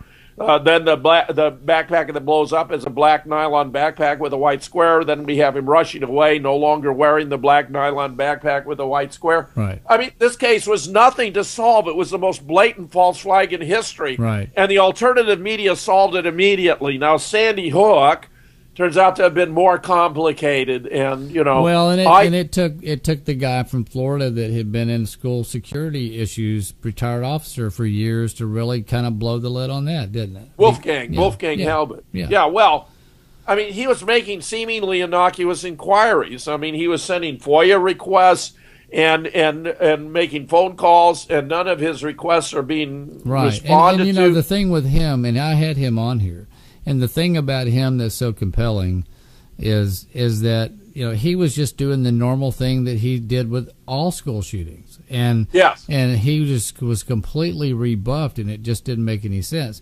But what's sad about Wolfgang is the whole thing where he talked to his own wife, thinks that he's just nuts for pursuing this. Yeah, well, I know, it's very sad. And it's sad, because I traveled to Newtown with him. We both spoke to the Newtown School Board together. So Wolf and I, for quite a while, were very close. Right. And we had a bit of a parting of the ways, because I believe that the lawsuit filed by a fellow named William Shanley against the press was worth filing. Wolf thought it undermined his effort. I didn't see how that was the case. So during the conversation we had, I said, Wolf, I just don't see how it threatens, your lawsuit. And he said to me, well, if you don't see that, then I guess we have nothing to talk about. And he hung up on me. Well, and you know what, Jim, you got to understand that guy's been under extraordinary pressure. And, he probably wasn't making the best of decisions with friendships and relationships and all that. And I bet you it's somewhere along the line there'll be some peace made there. Well, but listen to me, Jeff. Before that, he had on more than one occasion said to me, there are only two people I trust in this whole case in the world, and one is me and the other is you. Right. I mean, so I was just shocked. I mean, how could, when we had such a positive relationship, could we split over the fact that I thought Shanley filing the lawsuit was an okay thing to do, and he didn't? I just don't get it. I think but he's making tremendous progress now. He's actually pursued the FOIA things. But let me give you a little background here before we get there, which is this. As you observe, he not only is a retired Florida State trooper, He is a school administrator with 35 years. He was principal, vice principal, the whole bit. Correct. He's a nationally recognized school safety expert. Right. And Jeff, as you observe, he got into that because he wanted to find out what happened at Sandy Hook so he could advise other school districts on how to avoid it. He was going to add that. He was going to add that to his presentations that he made to school boards. That's exactly right. Right. I mean, this was just part of his normal, day in, day out work that he did to add to that program. That's right. Following up, he'd been done a lot of study at Columbine. He did it with Columbine, exactly. In relation to Columbine, right. And nobody rebuffed him at Columbine. He had full access. Got all the records, just like he did with any other school shooting nationwide. Yeah. The only time he's ever been rebuffed was when he was trying to get the information on Sandy Hook. So get this. So a lot of us have been puzzled by why there's a sign in the background that says everyone must check in. And there are porta potties there. And in the firehouse, there are stacks of bottled water and pizza cartons. And people there have name tags on lanyards. And there are parents showing up carrying their kids on their shoulder. Well, if this had been a school shooting massacre, how much sense does any of that make? Right. I mean, I investigated every aspect of this. Well, Wolfgang was frustrated because he couldn't get even information about who delivered the porta potties. Well, I have discovered the manual for Sandy Hook, and it states that there's going to be a rehearsal on the 13th. And right in the manual it says everyone must check in. Right in the manual it says refreshments and restrooms will be provided. Right. So they couldn't give him information about the porta potties because they would have been delivered on the 13th and the shooting took place allegedly the following day. Right. But there was no shooting. No children died. I've proven this a dozen. Jeff, I published 3 dozen articles on Sandy Hook. I mean, that sounds absurd. But it's so complicated and convoluted, and I've gone at it in so many different ways. I feel like I know it like the back of my hand. I mean, it's unreal. So Wolfgang's a good guy. And to anybody that's paying attention, there's obviously been a lot of things that are going on where things are being done for whatever reason with agendas. Probably in that case, it's about disarming the population. And there were executive orders that were written after that there's things in place today, like if you go get psychiatric treatment or stuff that we don't even know what happens, but there are situations where people have had their firearms taken from them, because they sought some treatment. So there were executive orders that came out of that. And, absolutely. Right. So there are agendas. But anyway, back to the two guys. You were going to tell me. So what happened with the other two guys? Did they leave before or after the three of you? Stu and Chip had already moved out of Veterans Day after Stu got fired on the air. So they were gone, and so then the last. But Gordon was telling them they couldn't even talk to anyone on Veterans Day. So if I wanted to know something from Stu, he'd been told by Gordon he couldn't talk to me. But of course now I'm no longer with Veterans. Right. But this is all so bizarre. And here I wanted to tell you the third major development that was in these 4 articles, because each one of them packed a tremendous punch. One of them I pointed out because we got the arrest, Moret had observed to me how you can even see his beard in the arrest video, where he's stripped naked and put into a police cruiser. Right.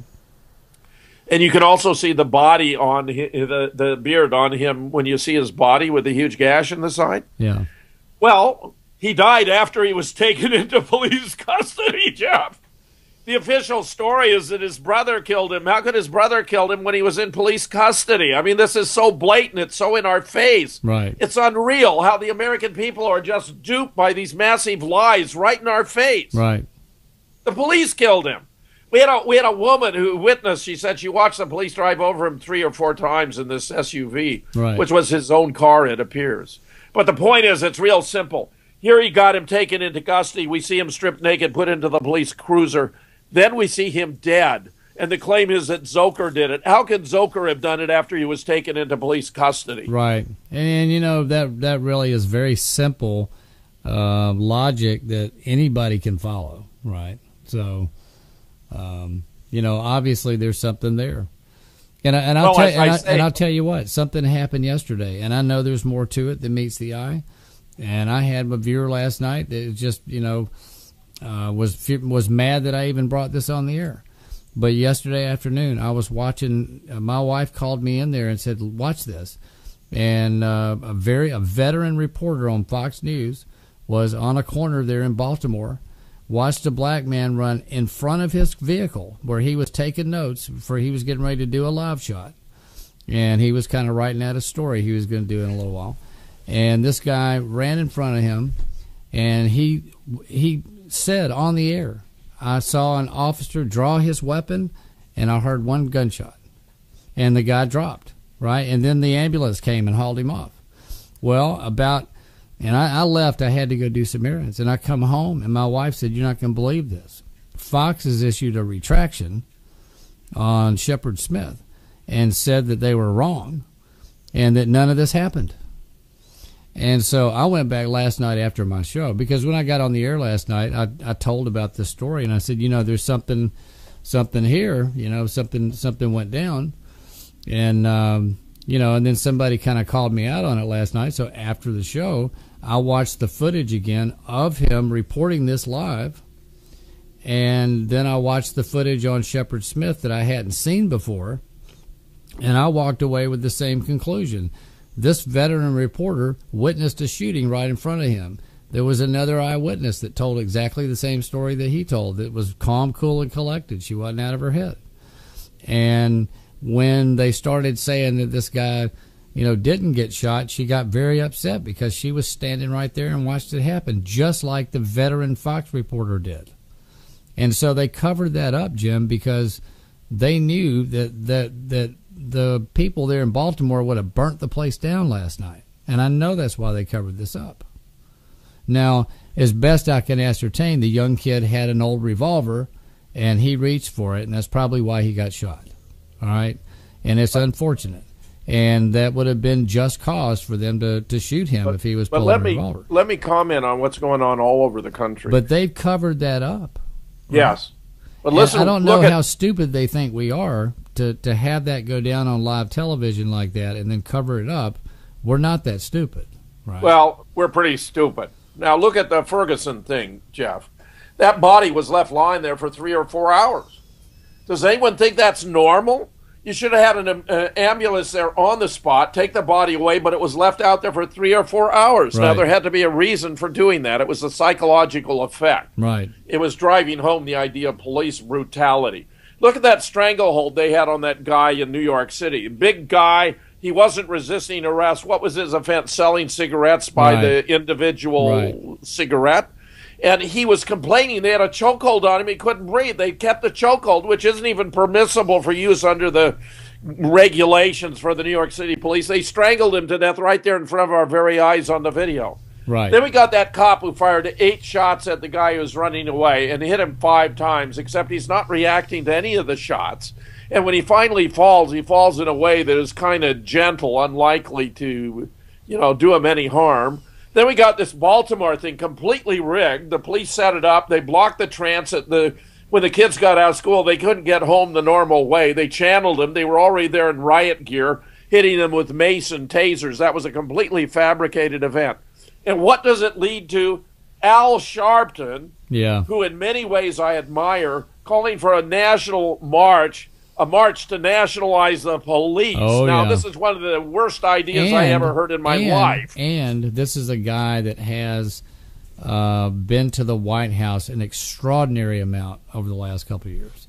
So whatever plan's going on with that, he's obviously in the know, right? Well, nationalizing the police is a giant step toward fascism. I mean, we're already close enough, but that's what we need. Well, listen, go back and remember when Barack Obama ran for office, he said, we need a national police force as well armed and as well financed as our military, and the man got elected. And you're absolutely right about that, Jeff, and I hadn't pondered that. In a way, he was telling us what he was planning to do. He said it clearly what he was going to do. And why should we need a national police force as well armed as the military? We didn't. Unless their function is to suppress the population. That's right.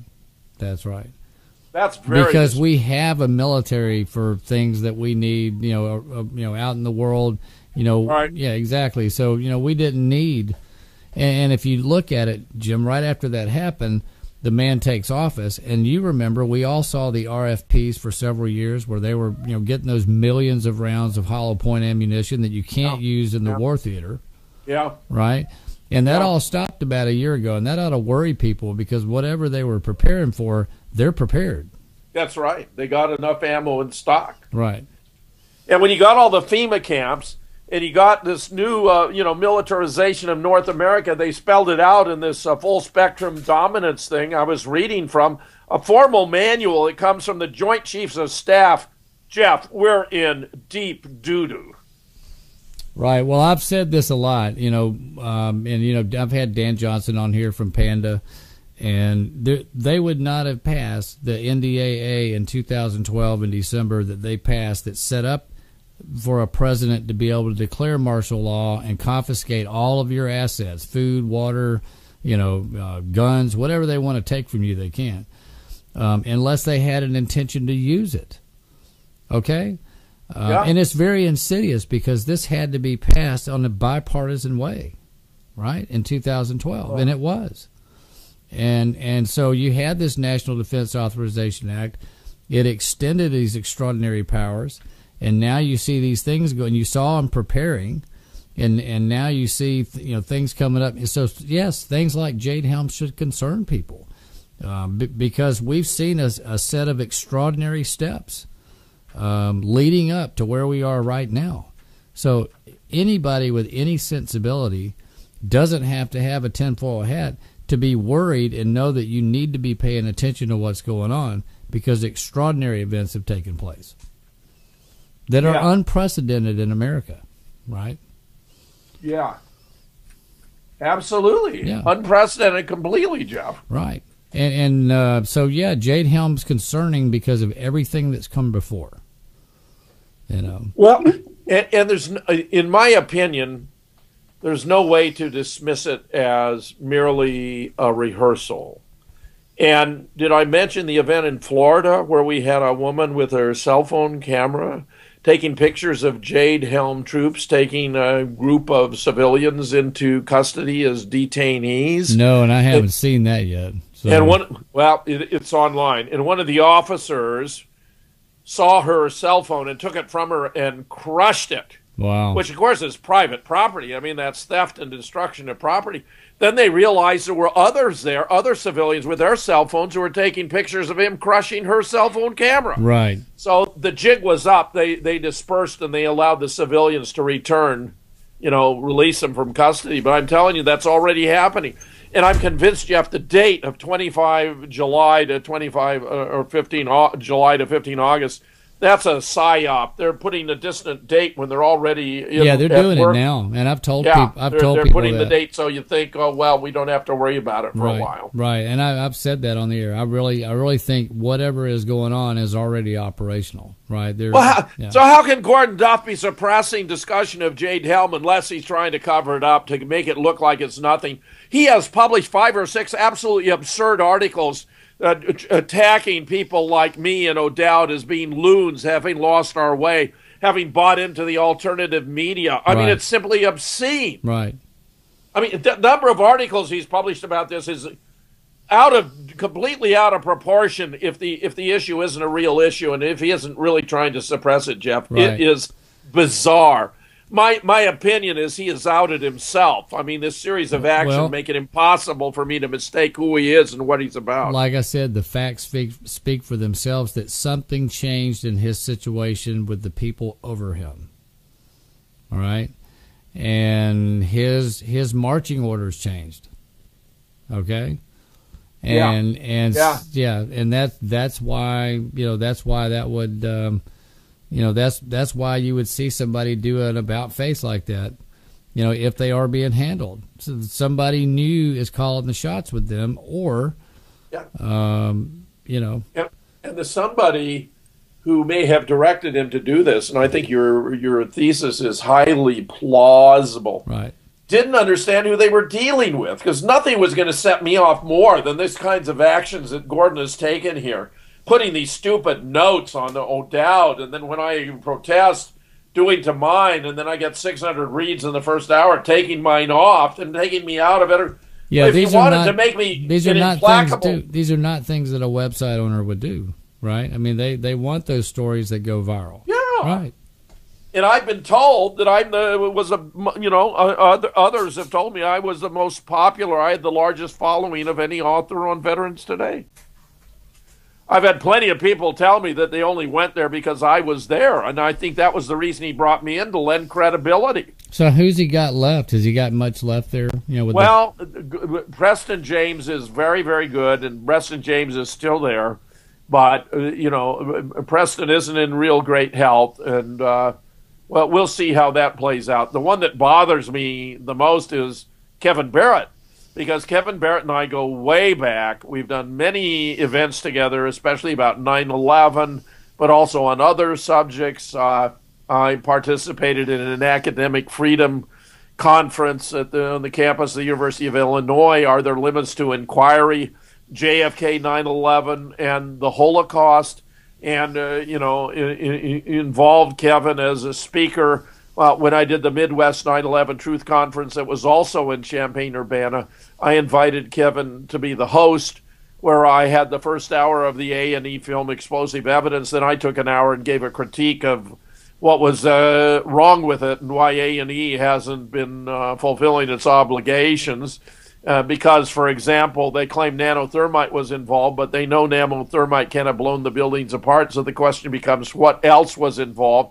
They admit something else was involved, but this is an awful lot of years later, and they received so much money in donations for them not to tell us, plus they're not willing to talk about who was responsible or why, right? Which is also true of Judy Wood, by the way. She has a theory about how it was done, although she denies she has a theory.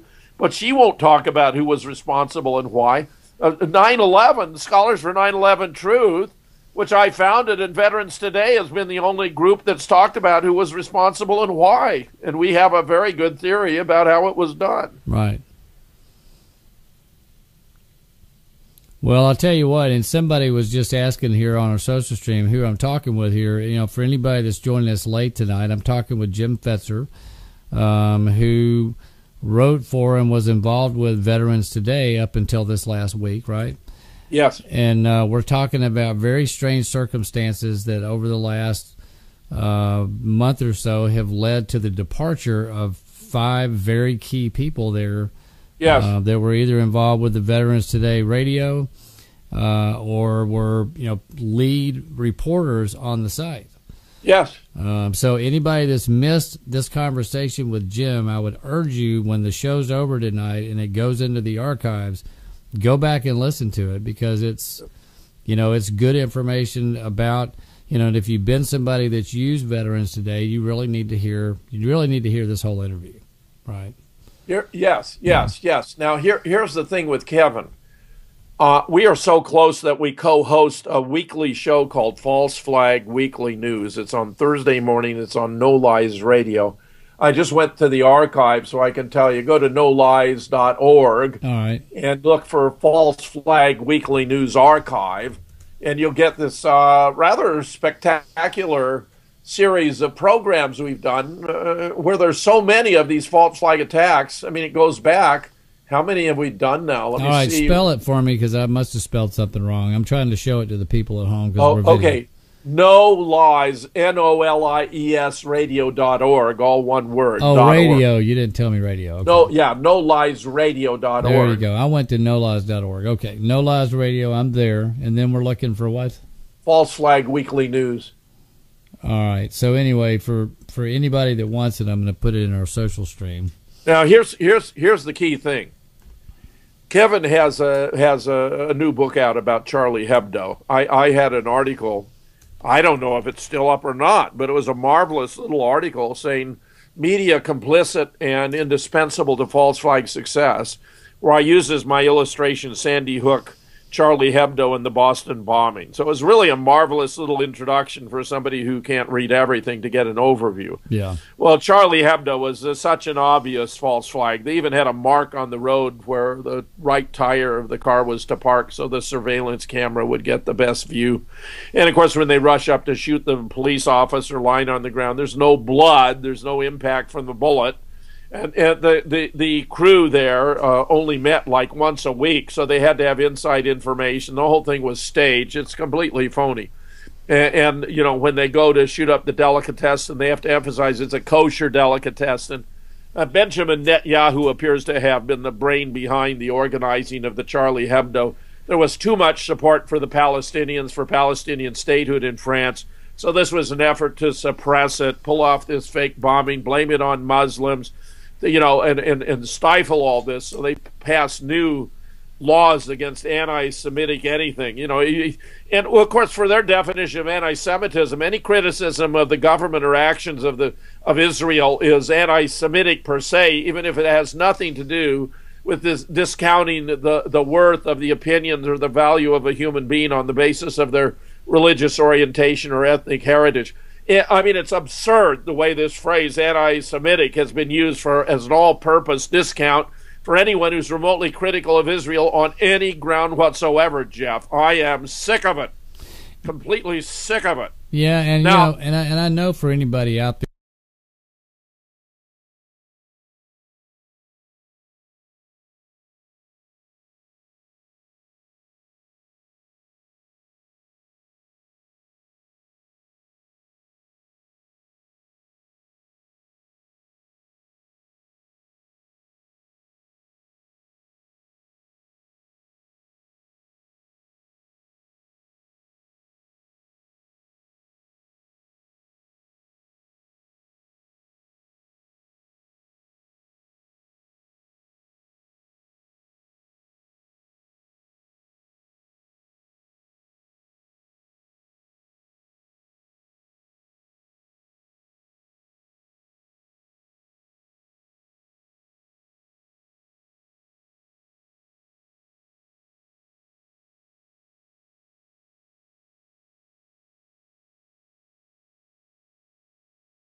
For anybody out there that's listening,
they know I've talked about this. Cheryl Atkinson wrote the book that came out in December. She left CBS News, investigative journalist, an Edward Murrow Award, just a storied career.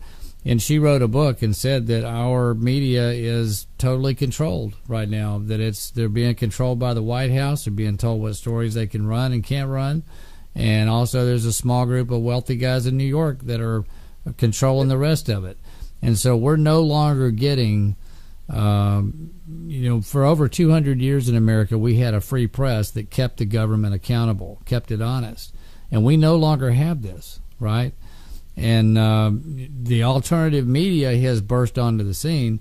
And, the problem there is there's a lot of people, Jim, that don't do good attribution and they don't do good research. And, the public gets flooded with just, so much misinformation. Some of it's coming from mainstream media.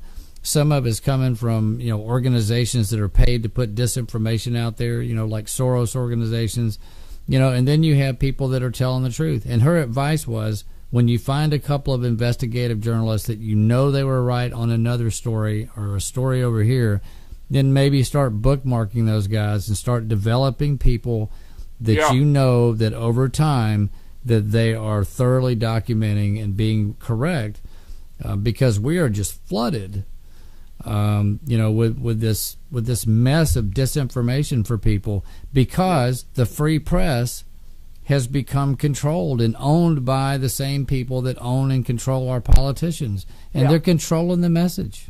And how absurd that Gordon Duff should say we have to turn away from the alternative media because they've gone neocon. I mean, the alternative media is so diverse to even suggest that they all represent one point of view is an absurdity on its face. That's right. It's very diverse because you have different skill levels of reporters there that some have no skill at all, See, this is supposed to imply that I've been taken in by the alternative media, and therefore the alternative media is bad. But the fact is, I haven't been taken in at all. Gordon Duff is trying to con the public and explain away how he can fire one of the most popular authors on Veterans Today, right, and try to excuse himself because he's been getting a raft of SHI for this, I'll tell you, Jeff. Well, and it's a little deeper than just that, because when you add in the personal character assassination, somebody, yes, there's more to it than meets the eye. It's not I think you're very astute. I think you're right on. Now, here's what I'm leading up to. Kevin was very smart. He's lived in Paris. He speaks French and Arabic.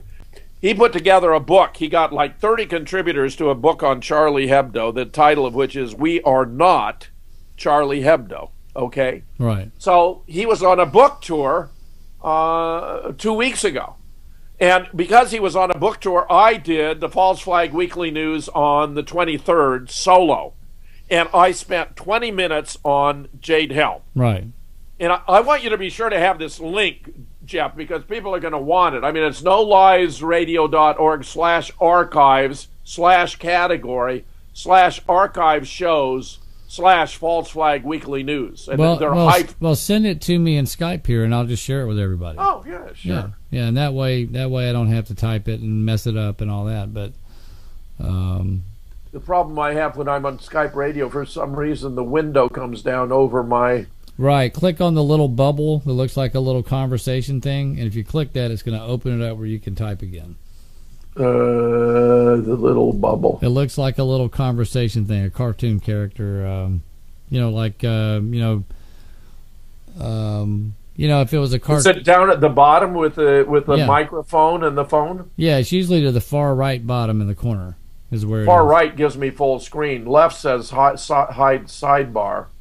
So I'm not sure I got it. I have a Mac. I'm on a Mac, and like if you hover your mouse over the blue area in the middle, it'll come up, and it looks like a little cartoon thing. And if you put your mouse over, it'll say hide or show chat. It should say show chat. Well, I'm doing what you suggest. I will send you the link immediately after the show if I can't send it before. Okay. But here's what happened, and this is why this is so actually fascinating. This was the Thursday of the day when I published that article about Jade Helm that got 600 hits in an hour. Right. That Gordon would trash. Well, this is before he had taken the article off, and it was the next day he was going to fire me. So I did, because I'd been doing so much research on Jade Helm, here on the 23rd, I did the first 20 minutes of a 30-minute show on Jade Helm. And when you get to the shows, you'll find, I give references. We give references for all our stories. So you're going to get about 20 references to stuff about Jade Helm. So the following week, Kevin is back, and we start to do the show. And, I'm sending him, he normally sets up the list of the stories we're going to cover in the sequence as a divisional labor. And when we get to Jade Helm, all of a sudden he's all over me. He's interrupting me. He's being very nasty. I'm having to tell him off not to interrupt me, because I've got to say my piece. And he's all for the Gordon Duff version of Jade Helm. Right. He thinks it's innocuous. I've been taken in. It's just a National Guard, small number of troops. And he says something very unflattering about Stu Webb, that Stu Webb will never forget or ever forgive. So, I'm just stunned by all of this. And in the meanwhile, as we lead up to the False Flag Weekly News the day after, is it tomorrow? Day after tomorrow, right? This is Tuesday, is it not? On Thursday, we've been going back and forth, and he was coming to me today and said, I have to apologize to Gordon Duff for implying that he might have been involved in covering up Jade Helm or the Boston bombing or have anything to do with the attempted takeouts of Stu Webb and Jeff Rentz. And I just wrote back and said, not a chance. I mean, right. I stand by every word I wrote. Now, he combined it with another article by another party who went a little further and said I actually asserted that he'd been behind the attempted murders. I didn't say that. I've explained why I can't go quite that far, but it wouldn't surprise me. Now, if someone wants to interpret it... Well, I was going to say, if you just report the facts, the little nuggets of information, and then people can draw their own lines and decide. That's right. Yeah. That's right. Now, Kevin, who is normally capable of such subtleties as differentiating what I have said versus what someone else has interpreted me as saying, somehow displayed a staggering absence of that capability in this instance. Right.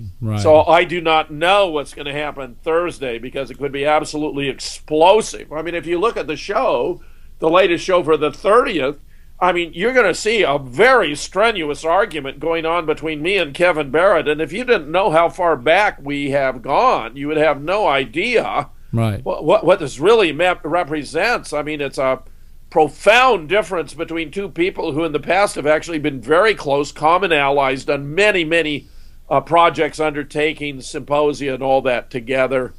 When I organized the international conference on 9/11 truth for Vancouver, the Vancouver hearings in 2012, I invited Kevin to participate. I organized a symposium on debunking the war on terror in London in 2010 at Friend's house right downtown London.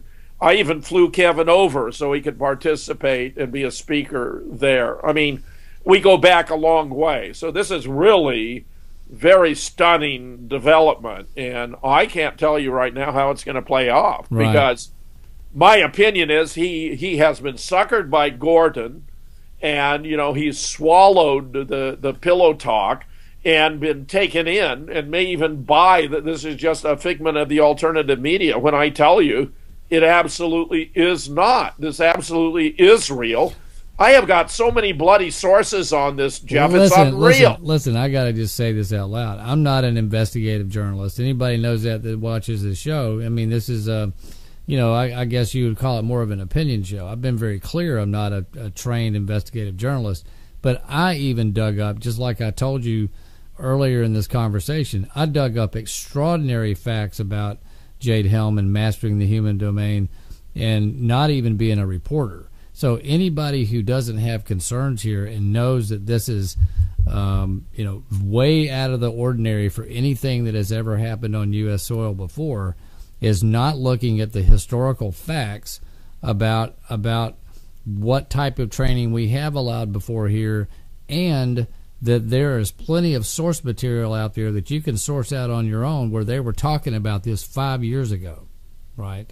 That's right. Yeah, this is not new. This subject, this development of technology so they could master the human domain has been in the works for a long time, and it's been a joint effort between many different branches of government. Well, the military manual is 12 December 2008. Right. And see, this is a training for full spectrum operations, and this comes right from the Joint Chiefs of Staff. Right. So you've got something Headquarters Department of the Army, Jeff. Headquarters Department of the Army. Right. So what you found is 2 years older than what I found. Right.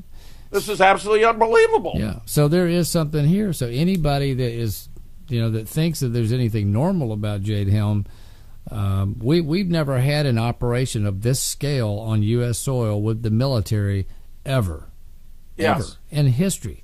And I think they were trying to prep for it by doing this stuff in the cities over the last year and a half, 2 years, where they've been doing the exercises in downtown areas.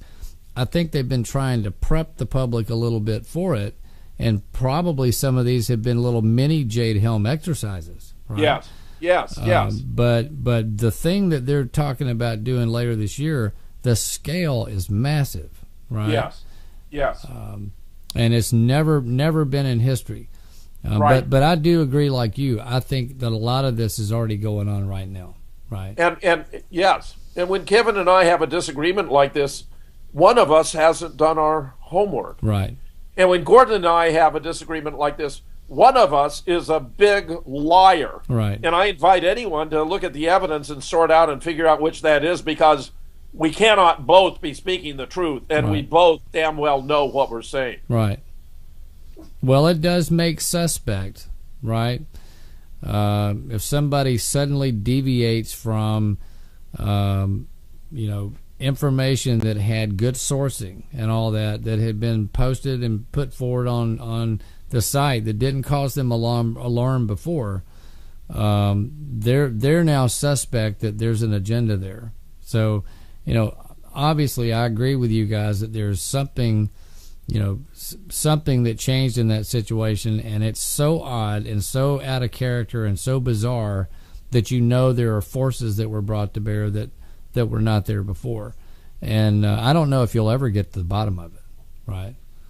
But at least that's a good situation to be moving away from. And I would imagine this new thing that you guys are doing over here will probably be very successful, because a lot of good guys that people have followed for a long time, are involved in it. So, what's really interesting to me is, I'm sure as that site grew, I don't know. I haven't really, being an internet guy, let me look at Veterans Today. But I would imagine they probably got advertising on there. And the site's got plenty of traffic. On Veterans Today? Yeah. Yeah. And there seems to be some odd ad app. Yeah, there they are. Making a whole bunch of letters show up that, it's really weird and makes hard to read any of my stuff. I gather this is on my own computer that I've been infected with an ad app. Yeah, but it's really I'm looking. Ridiculous. They have plenty of ads on here, and they're using AdSense, which is Google, which is a good program for making money with ads on a busy website. And I imagine they've got millions of page views here, and they're making good money. And really, they were just kind of using you guys, Well, it looks to me, yes, like Gordon brought in several of us to give the site credibility. I mean, somebody like me, I could start a site like this tomorrow. I've got all the technology to do it. I would love to have a bunch of free writers that are doing first-class research. Absolutely. That's right, because I've not been paid a single cent. Sure. So it's very odd that there was no... as this grew, I could see in the beginning, if somebody was starting it up and said, hey, let's all pitch it in, and if we turn it into something popular, then we'll work out something where everybody, can earn a little bit of the lion's share of the money here. But I guarantee you that somebody's making great money off this website. Yeah, well, I think so, too. And it isn't me, right? And it wasn't Stu, and it wasn't Chip, and I don't believe Kevin's making any money from it, right. But Gordon, who describes himself as a rich Jew with a handler. I was kind of shocked when I was told that he'd said that on Revolution Radio. Right. But, I mean, that appears to be the score, and that's a whole lot more revealing than I would ever heretofore have supposed. I mean, I tend not to think of the world in terms of, religious divisions or Jews or Catholics or whatever. I never did. Right. I grew up in people. a non-religious environment.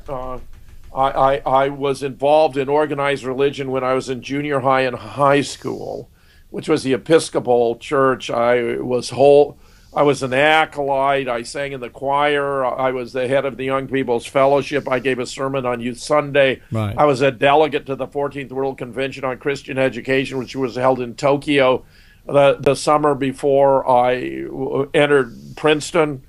But that was it. That was the sum total of my religious involvement. And I was always perplexed by certain aspects like the Trinity, the Father, the Son, and the Holy Ghost. That always struck me. Well, are we talking about one God or three? Right, Right. And, of course, as a philosopher, I became, a scrutinizer of arguments for and against the existence of God. I published on this subject, and it's quite clear that there's no way to prove or to disprove the existence of God, because of which I'm an agnostic and neither affirm nor deny the existence of God, but recognize it's not something that can be proven, nor is it amenable to any empirical test. And I think you just hit on it. It really comes down to faith.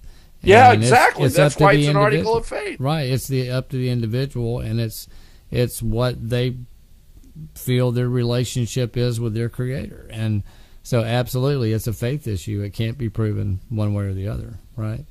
Exactly. And no theologian, no minister, rabbi, or priest would argue about that. Right. They're all very well. That's right. It's the fundamental basis of Christian religion, right? I mean, that's right. and really that's all right. of them, right? So, right. And some of the great theologians have said, even I believe because it is absurd, Right. This is pretty irrational, but there it is. That's right. It's a faith issue, So that makes it very personal for people. But Jade Helm is not a faith issue, because there we have a lot of data points, Jeff, and they all add up to something very disturbing going on. And the idea that Gordon Duff is suppressing it and even publishing one absurd article after another. I mean, these are sloppy. They're not well sourced. Right. They are shabby in their reasoning, and it's because he's I think, again, it must be the case that he's under instructions to do everything he can to suppress it. Yeah, it's a new handler who doesn't have the subtlety to understand what we're dealing with here. I mean, this has been heretofore a reasonably intellectual environment at Veterans Today, but they're doing it with a heavy hand. I think, like I said, I think when Jade Helm, when it started to blow up in the alternative media, I think for whatever reason, this is such an important operation to them. I think that they started looking to any assets they had with any alternative media, and somebody new came in to handle the situation. I think that's probably what happened. Yeah. Well, it would make sense. It would fit. Yeah. The circumstances. Now, I've had a question from a listener who happens to be in Skype contact with me. How are the American people going to stand up against tanks, Apache helicopters, and drones? And the fact of the matter is, if this goes whole hog, it's going to be a big mess. But look, we got a population of 300 million. Right. There are more than 100 million who have are armed. They've been trying to disarm us. The idea behind Sandy Hook was to create a cadre of anti-gun lobbyists with seemingly impeccable credentials because their children had died in a shooting, right? Which, of course, actually didn't ever take place. And the fact of the matter is, if you estimate the maximum size of the force that could be brought against us, it would be like 1.4 million troops, where Chip Tatum, as I recall, observed that there are 1.4 million licensed deer hunters in Pennsylvania alone. Right. Now, if you're going to deal with this kind of force, however, I mean, it's a problem because of the quality of their equipment. It is a problem. And I had this conversation with Dr. Jim Garrow on the air last year, and we were talking about it. And if America descended into that, if it became that, it would become a guerrilla. It would become a guerrilla war of the population. And it becomes a war of attrition. And I just say, well, look, if each of us could manage to take out just one of them, then if you got 100 million armed Americans against a million, then you wind up with 99 million who are survivors. But it's going to be worse than that, of course. Yeah, because of the wild card of the technology. Yeah, and all kinds of things like that. But it's very difficult to imagine that if Americans really got involved in this, I mean, a shot to the throat will still take out a soldier. I mean, with all their equipment, they can't have no capacity to rotate their head and so forth. Right. And it's just that who wants to even think about this kind of stuff? I mean, the very idea of having American forces turn against the American people is absolutely revolting right to the core. And I'm simply convinced at this point in time that we may, in fact, have to fight a new American revolution to regain control of our country. Right. And, I have those same worries. And, the whole impetus behind this show over the last year was to tell people, you know what, now is the time when you need to stand up and demand that your country's put back on the right road, because this is probably the last opportunity America's going to have to get this back on the right track peacefully. Yes. Right? Because if we miss this window of opportunity, and especially the generation of people like me, I'm 51 years old, I know what America is supposed to be like because, I grew up in it. And that information is going to pass away with me when I leave this earth. So if we don't correct it, nobody's left to really know what it's supposed to be. It's going to be hard to get it back. I think that's right. Yeah. I think that's right. But and the technology is so sophisticated. I mean, just ask yourself, why in the world should they be conducting this massive surveillance in a search for domestic terrorists when we know from the government itself that domestic terrorists are virtually non-existent? That's why they're having to fabricate all these little incidents, especially with Muslims that demonize Islam. Well, the information thing is very suspect. And, I had Catherine Albrecht on here last night. I don't know if you know who she is, but she's a national talk show host, and she's also one of the executives of Start Page and XQuick and StartMail. And we were talking about just, that very thing, the whole information gathering machine. And there is no reason that they would be doing that unless they had ulterior motives. The amount of data collection that's going on, that the whistle got blown on by Ed Snowden almost 2 years ago now. Right, that's right. Is extraordinary. It is unprecedented. If Hitler had that type of mechanism, yes. We would have had a different outcome. He would have not been defeated, and we'd be speaking German today. That's right. And so this amount of data collection on everybody when they started doing this. And they're targeting veterans, constitutionalists, 9/11 truthers, Ron Paul supporters, NRA members, right. militia. And then the sad part is since this became public, nothing's been done. They're still doing it. That's right. There's been no political will put to it, no pressure put by the American people. It's like America has been so dumbed down, they don't know that they need to care. I agree, Jeff, and I think every politician, if they haven't been bought and sold, they have been extorted, you know? I mean, when you have this kind of surveillance, you know every secret anyone has. If the guy's got a girlfriend, they know it. J. Edgar used to run these sex dossiers on the members of Congress. Sure. And he'd have one of his people go in and say, Senator, we just want you to know that this information has come into our possession, and you show a picture of him in bed with his girlfriend, who is not his wife. Right. And they say, Senator, we just want you to know that this is, you're in good hands with us. We're going to make sure this is not revealed into the public. And Senator, be sure, we sure appreciate your support next time an appropriations bill comes across the FBI. That's right. That's exactly it. And I'm convinced when John Roberts voted, when he changed his position and voted in favor of the Affordable Care Act, when all indications when they took the case was that he was against it, I'm positive that they used information against him, and it leaked out later that he had adopted his kids in not a legal way, you know, because he was part of the elite, right, and was able to do this. Yeah. And that there was a fear that if he didn't do what they said, that they would take his children away, and he loves his children dearly. Now, to me, if you've compromised yourself and you are a true patriot at heart, you have to step down, right? You have to take the hit. You cannot leave yourself there in office. That's right. And do you have to harm. take the hit, just like many of us may have to take the hit if it gets down to bullets and rounds and all this stuff. You can't look in the mirror and call yourself fighting. They're training these personnel for urban combat right here in the United States, Jeff. That's what it is. Yeah. But you can't look yourself in the mirror and call yourself an American patriot and be a Supreme Court justice who you know is compromised. You know you're compromised, and not step down. You have to step down.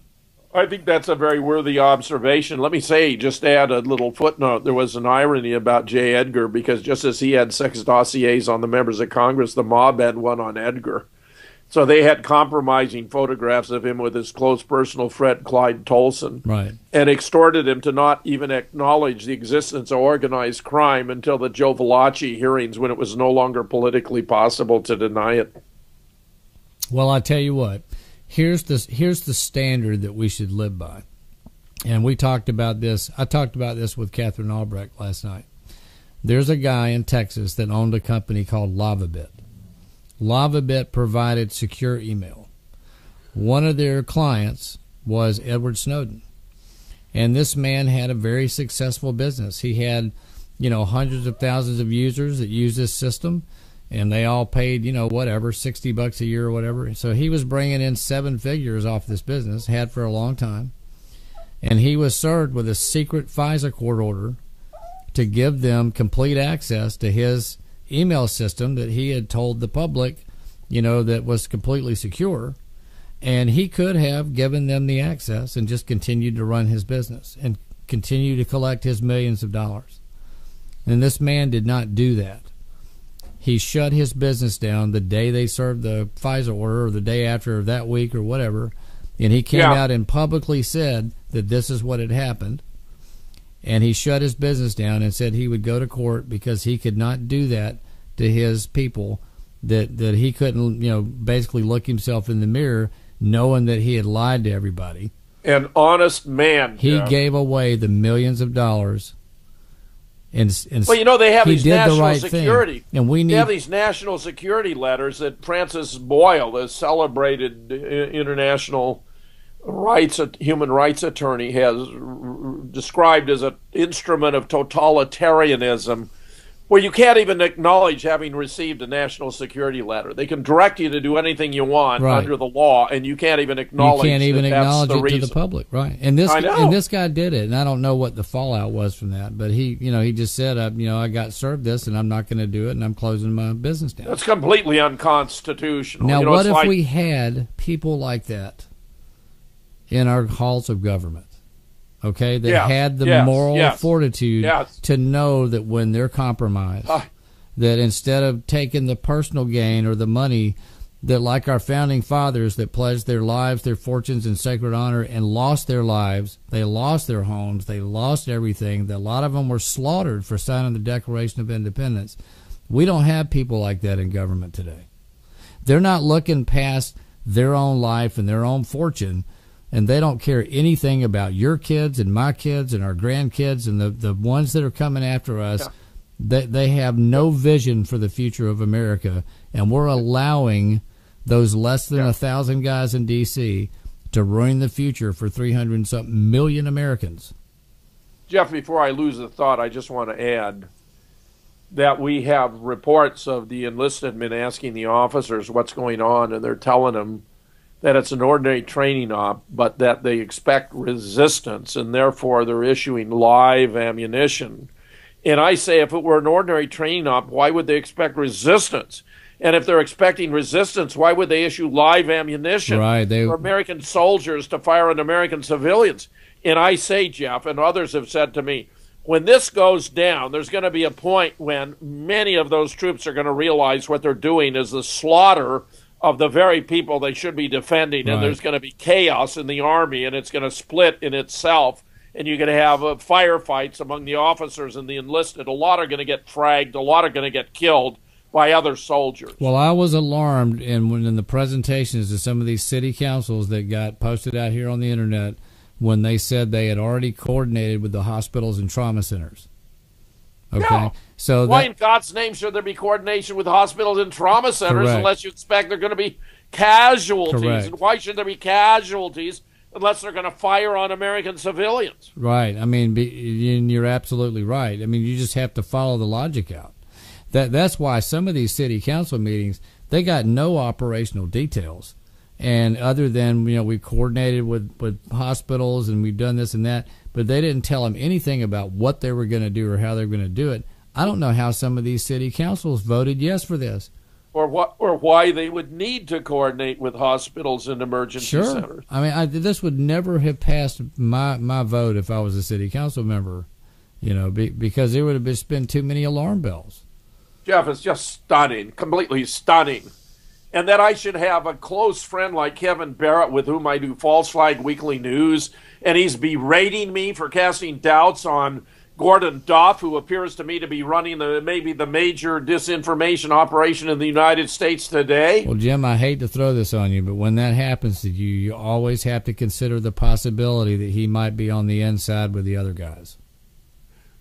Well, I don't think that, but it has been suggested to me that he somehow has been mind-controlled, and I don't know exactly what the mechanism would be, but there's some issues on which he seems to me to display a lack of rationality that I simply don't expect from someone of his level of education and intelligence. Right. So. Well, the best way, I know like with this show over the last year, I know early on, especially last summer, we had a lot of moles that were put here.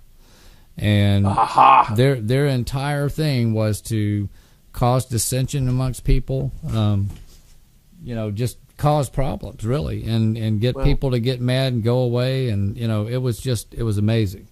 And if they would go to that extent on a small show, because this was a brand new show last summer, and for them to go to that amount of trouble for something small. Well, Kevin and I have known each other since 2006. Right. He spoke after me at a 9/11 conference in Chicago and was just blown away by my presentation. I mean, he told me that. I've had the dean of the graduate school at the University of Minnesota who spoke after me and said he wasn't ever going to let that happen again. Right. Which I found very amusing. But the fact of the matter is, I mean, I know this guy really well, and we have been engaged in common cause for so long. He's not a plant, but whether he could have been affected, Right. Gordon's a very smooth operator. And, all of us are under some circumstance amenable to being manipulated to some degree, although I have had others say for some reason I seem highly resilient and resistant to techniques that usually work. Right, and I've had that said about me this last year, that there's some Teflon there, where they just don't seem to be able to get to me personally. So I don't The case of Kevin is very puzzling to me, and it troubles me greatly because, having these verbal fisticuffs. And when you see the show from the 23rd, you'll see where I'm laying out all the evidence about Jade Helm for 2/3 of the program. And then on the 30th, where you'll see as soon as we start talking about Jade Helm, he just jumps on me. I mean, it's like a tiger pouncing on its prey. It was just really startling to me. And I had to, forcefully put him in his place, which I didn't expect to have to do. Right. Well, it is surprising, especially with somebody that you've got that kind of history with. And, I don't know. That's 8 years, right? So I don't know what your answers are there, because that's kind of a puzzling one. But either there's some manipulation going on there where somebody has just been a little gullible. But if this isn't somebody that's gullible and you haven't known them to be gullible, then that would be odd behavior, would it not? Sure. Yeah. It's odd. Yeah. Yes, and perplexing.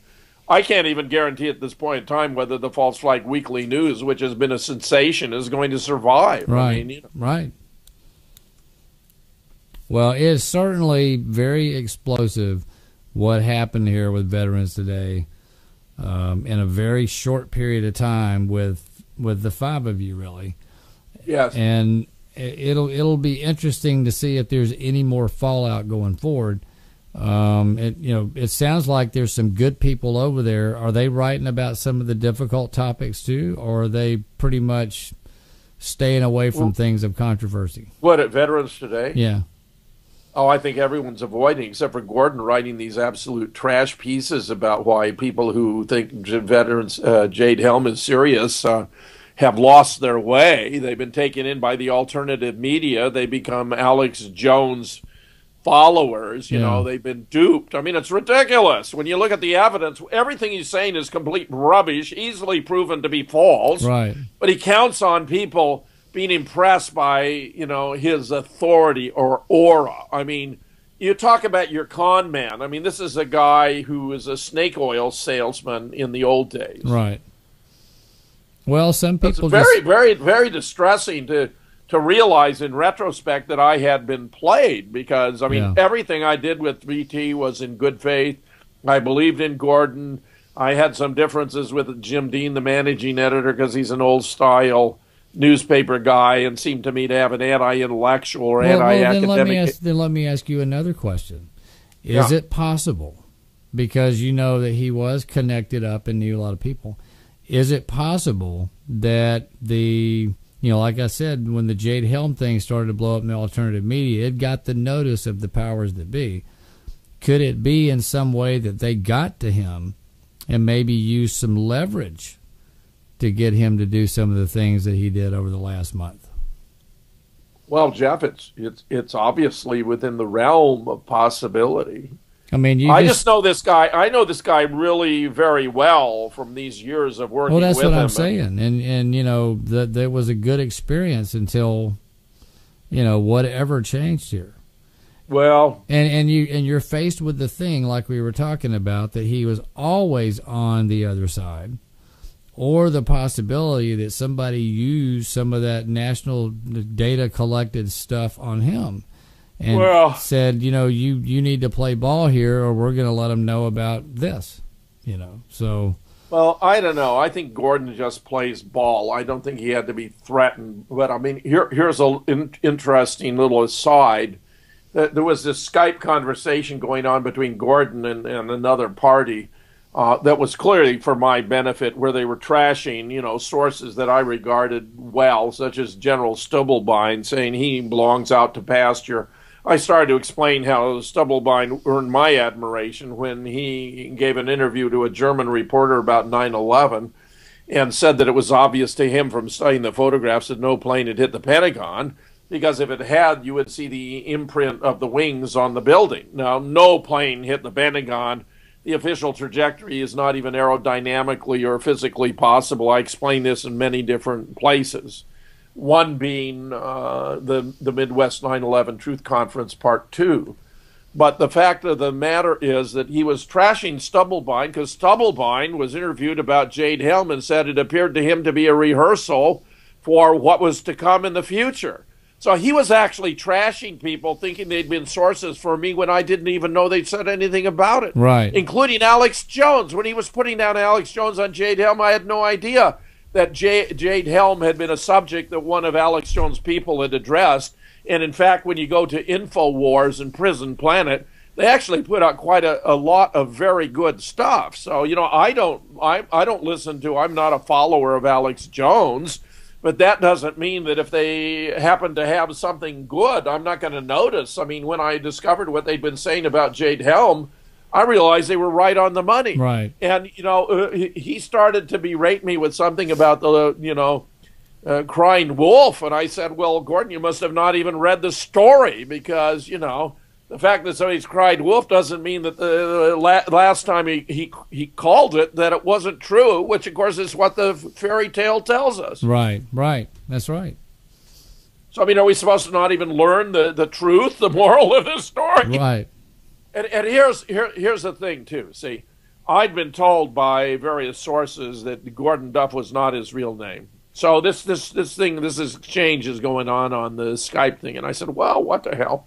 I've been told that Gordon Duff is not his real name, and I've been told that he works for Zbig Brzezinski. So, you know, I'll just ask him. Right. Why not? I'll just ask him. I said, Gordon, I've heard these rumors that your real name is Bob Foote and that you work for Zbig Brzezinski. Can you tell me what I should say to dispel those rumors? And instead, he took offense and suggested it was time for me to perform an anatomically impossible act. And, you know, I think that really was that's a very interesting response, isn't it? Right? Yes, I thought it was. A normal person would have said, you know, that's, you know, if it was not true, they would say that's crazy, and, you know, just tell them they're just being crazy, you know. Well, I told Kevin about this, and he said to me, well, it was obvious to him he was working for Zbinski.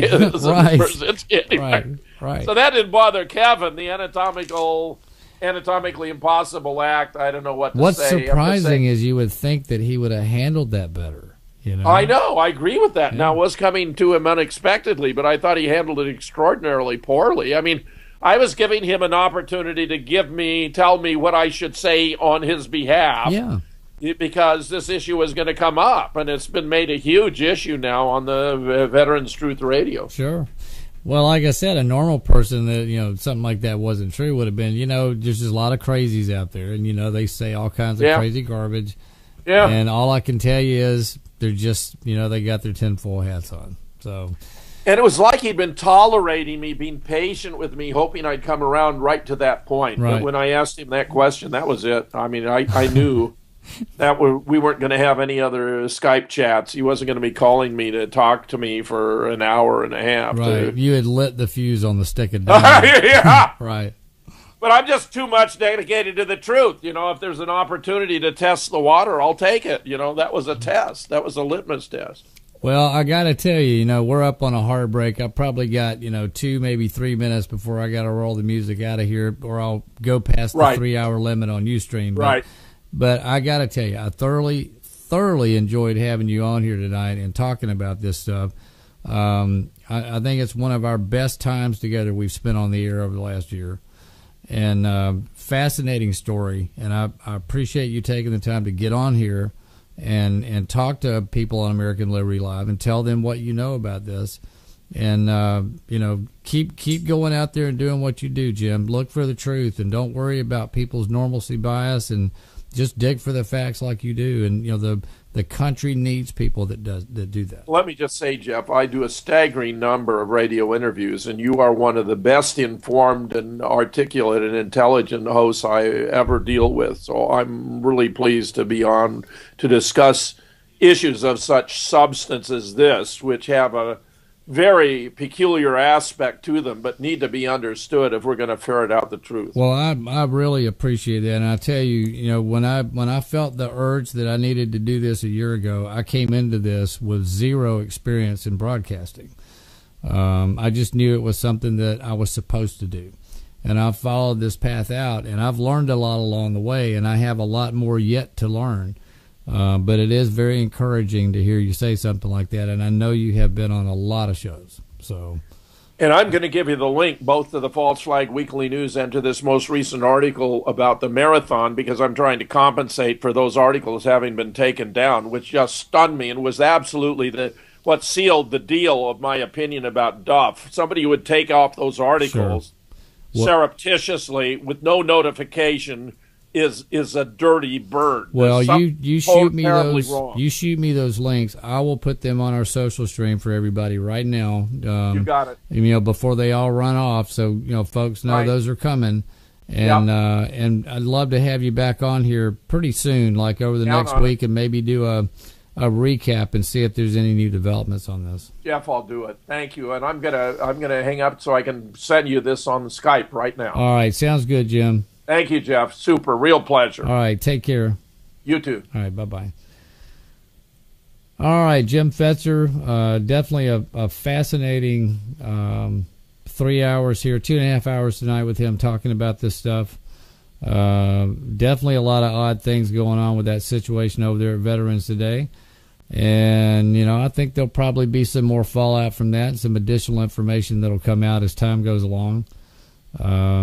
But I have a better sense about Jim Fetzer tonight, and I think I said this before, but I really, truly, deeply mean this tonight. Somebody that obviously likes to go dig out facts on stories that don't always set well with people with their normalcy bias. Anyway, this is Jeffrey Sisk. Thanks for watching American Liberty Live. We will be back with you tomorrow at 9 p.m. Eastern Time. Until then, put some good ripples out there into the world. Do something nice for somebody. Give somebody encouragement.